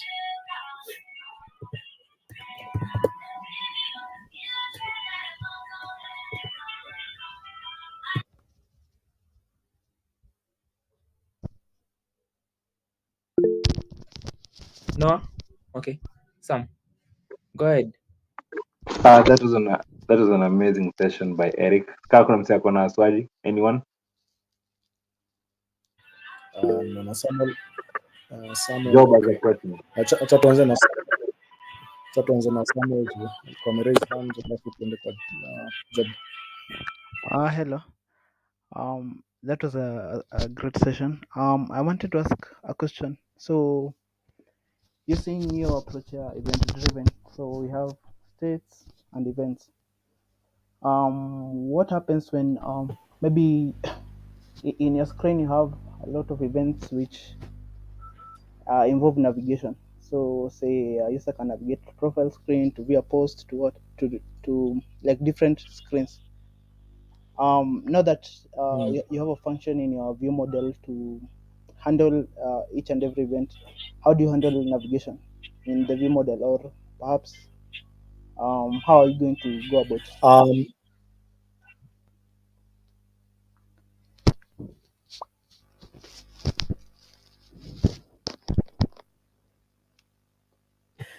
So basically, when we are dealing with now navigation, that's a bit more complex. There's usually there's two types of navigation. So you can either navigate directly by maybe clicking maybe an action button, or navigating up, or maybe after a successful login, you are navigated automatically after you've successfully logged in, or something like that. So the way we handle that, we usually have when we get into side effects. Wacha tuanzie hapo kwa maybe login iko triggered by something.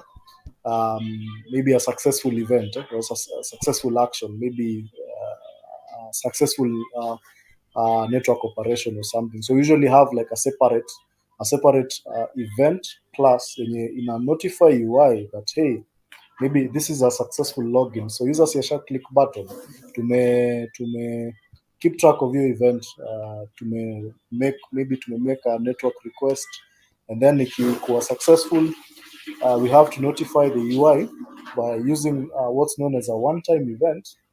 That's another concept that we learn. Tunaambia UI, okay, it's a successful login. Okay, now you need to navigate the user to maybe another screen or something like that. So there are certain scenarios where, let's say kuna zile scenarios zenye you don't really need to include that in an event class. Maybe it's just too much work. It's maybe unnecessary. So in those cases, let's say maybe in navigation, so you have two screens. So you want to navigate user A from screen 1 to, which is from screen A to B, and maybe you want to send some form of data to that other screen. So that data inaweza depend on however you decide to capture that data. Maybe it be through user interaction or whatever. So let's say, assuming we're using this example, we have the first name and maybe to stick with first name and last name.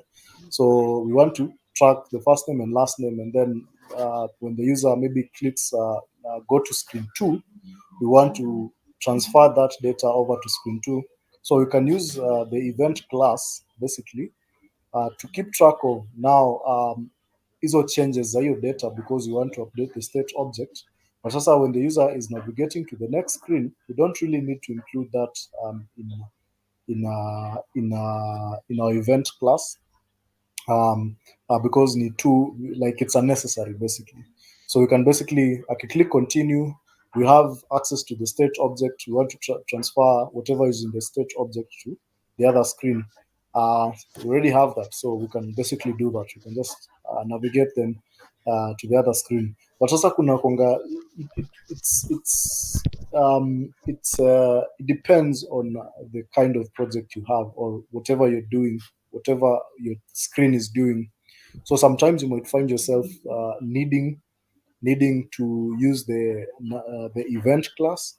And one example was basically maybe when a user is logging in and you want to make a network operation, or you want to save something to the database, the room data. Oh, okay, may not go there, but maybe you want to navigate to save to log in a user.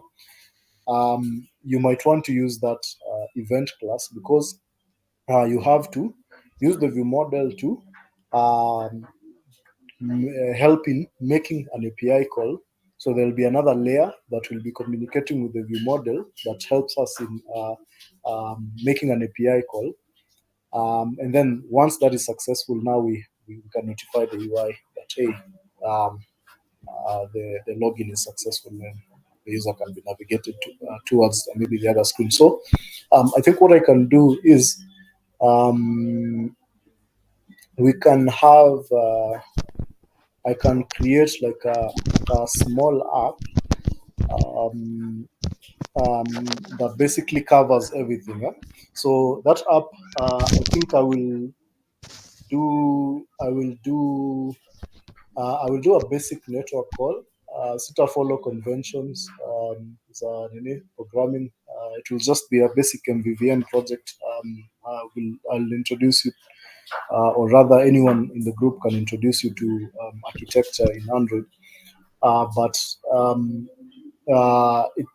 it will basically do something similar to that. So itaonyesha tu in the project, it will be a bit complex kidogo, but from there you can have an idea of basically how everything works. And but it's something that we are going to be discussing over time, so no worries. Does that answer your question? Man, Yeah. kuchanganisha zaidi. Sawa. Okay. Job, come raise hands.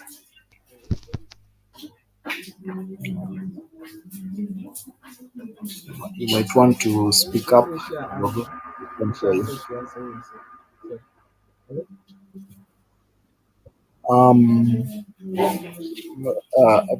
I'm having a difficult.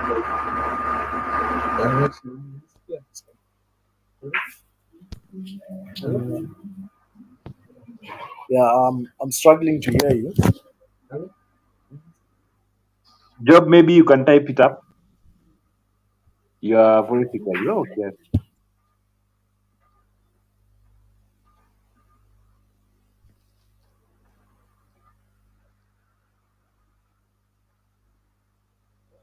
Okay. Sasa. Any more questions? I'm guessing it's a. Sasa. Back to you. Thank you, Eric, for that amazing session. Mazee imekuwa very, very extensive. You may cover a lot of things.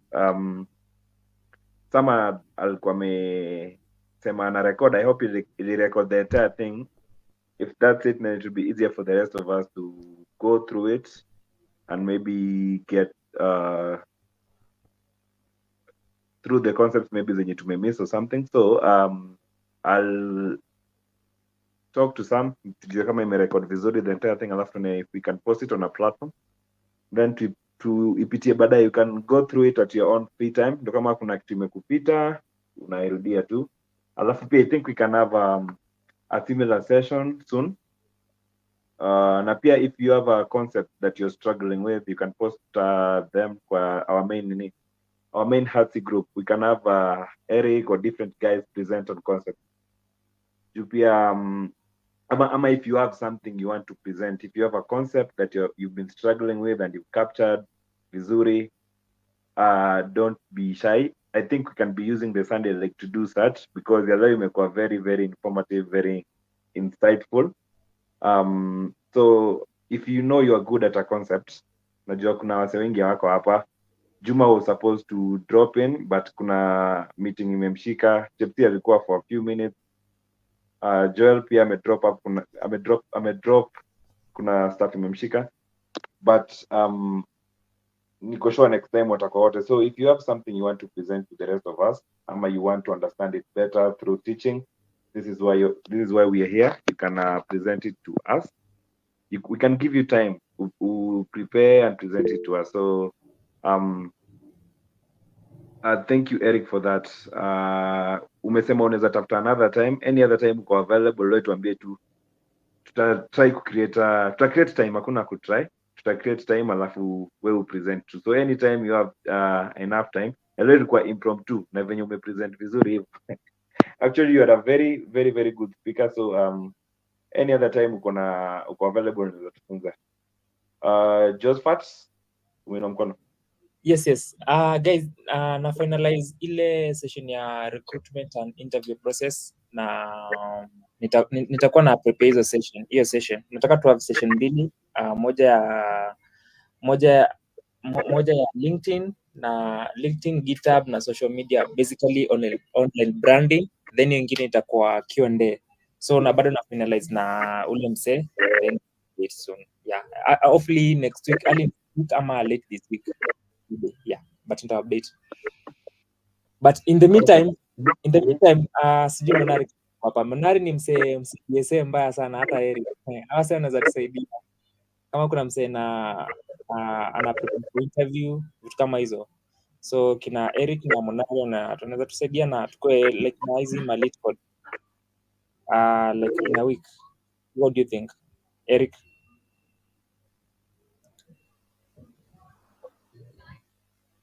Eric, a question has been thrown to you. Ziko umesikia? I think tumesikia story ya DSA. Yeah, I think it's okay. Maybe tunaweza kuona some separate sessions. Although when it comes to DSA, I sipendangi kufanya vitu randomly. I prefer the best way to learn DSA. It's by picking a topic. So if you're trying to cover, maybe if you're trying to work with arrays, so in arrays we can have we can decide to talk about search or sorting algorithms. So if we're focusing on search algorithms, we can go over what is search. There's linear, there's binary search. So, and then we talk about, okay, this is how binary search works, and how do we, what kind of questions do we expect to be thrown at us when it comes to binary search? And then we look at those questions, and then we are done with that topic. And then now we go to maybe sorting. If we're doing sorting, we could do maybe a hybrid sorting algorithm, or maybe something simple like cyclical sort or such stuff. And then we go over every questions asked in that topic, and then that will make it very it will make it easy for someone to remember, because all in all you don't want to master, or talking cram code, you want to master the concept. You want to master the concept. So it's important to so if you're going to decide to do that, I prefer for us to choose a topic. If it's maybe any topic, any very thing that you want, whether it's dynamic programming and all that stuff. And then I think nimejibu hiyo swali.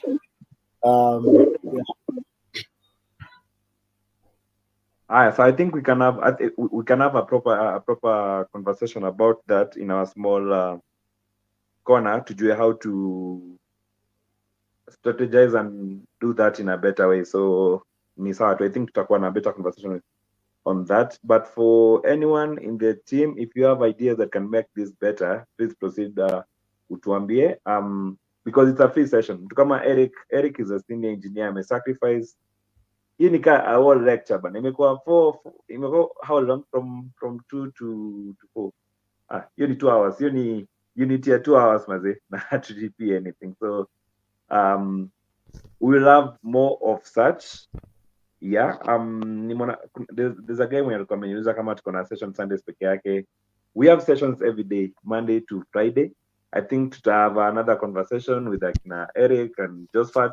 We'll make one day ikwe kama what the other communities call a community day, whereby we can discuss normal stuff the programming zenye see writing code. Maybe it can be something to do with job search, ama creating your startup, ama how to deal with zinaitwaje hizo struggles za nini, how is it called, imposter syndrome ama ni nini? Imposter syndrome, na ingine ya how to deal with fatigue. So we can have we can come up with a day, Thursday or something to do such. Alafu hiyo nini Eric ame nini hii nini tumekuwa nayo hapa, unaweza iweka kama open nini, akili yangu imeenda wapi sasa? Open source ama Open source, iko in watu public wa actually. wase wa contribute. So Iko in public iko. Open source wase wa contribute. So we'll be having more of such. This week tumekuwa na challenge ya Jetpack Compose. This week tutakuwa na another one. The idea ni build an app. So for some kayo UI recreate, tunaenda next week maybe tunaenda kuwakia onboarding screen, then the other week tuwakie something else. So we're going to continue with that challenge as we continue to learn Jetpack Compose. Yeah, I think that's it, unless anyone has a question. For Eric and Josephat, mnaweza baki nyuma hapa kwa tent. Dakika 3. Yeah, but for the rest it's okay. Some unaweza tupatia update ama upatie about Jetpack venye imeenda baadaye.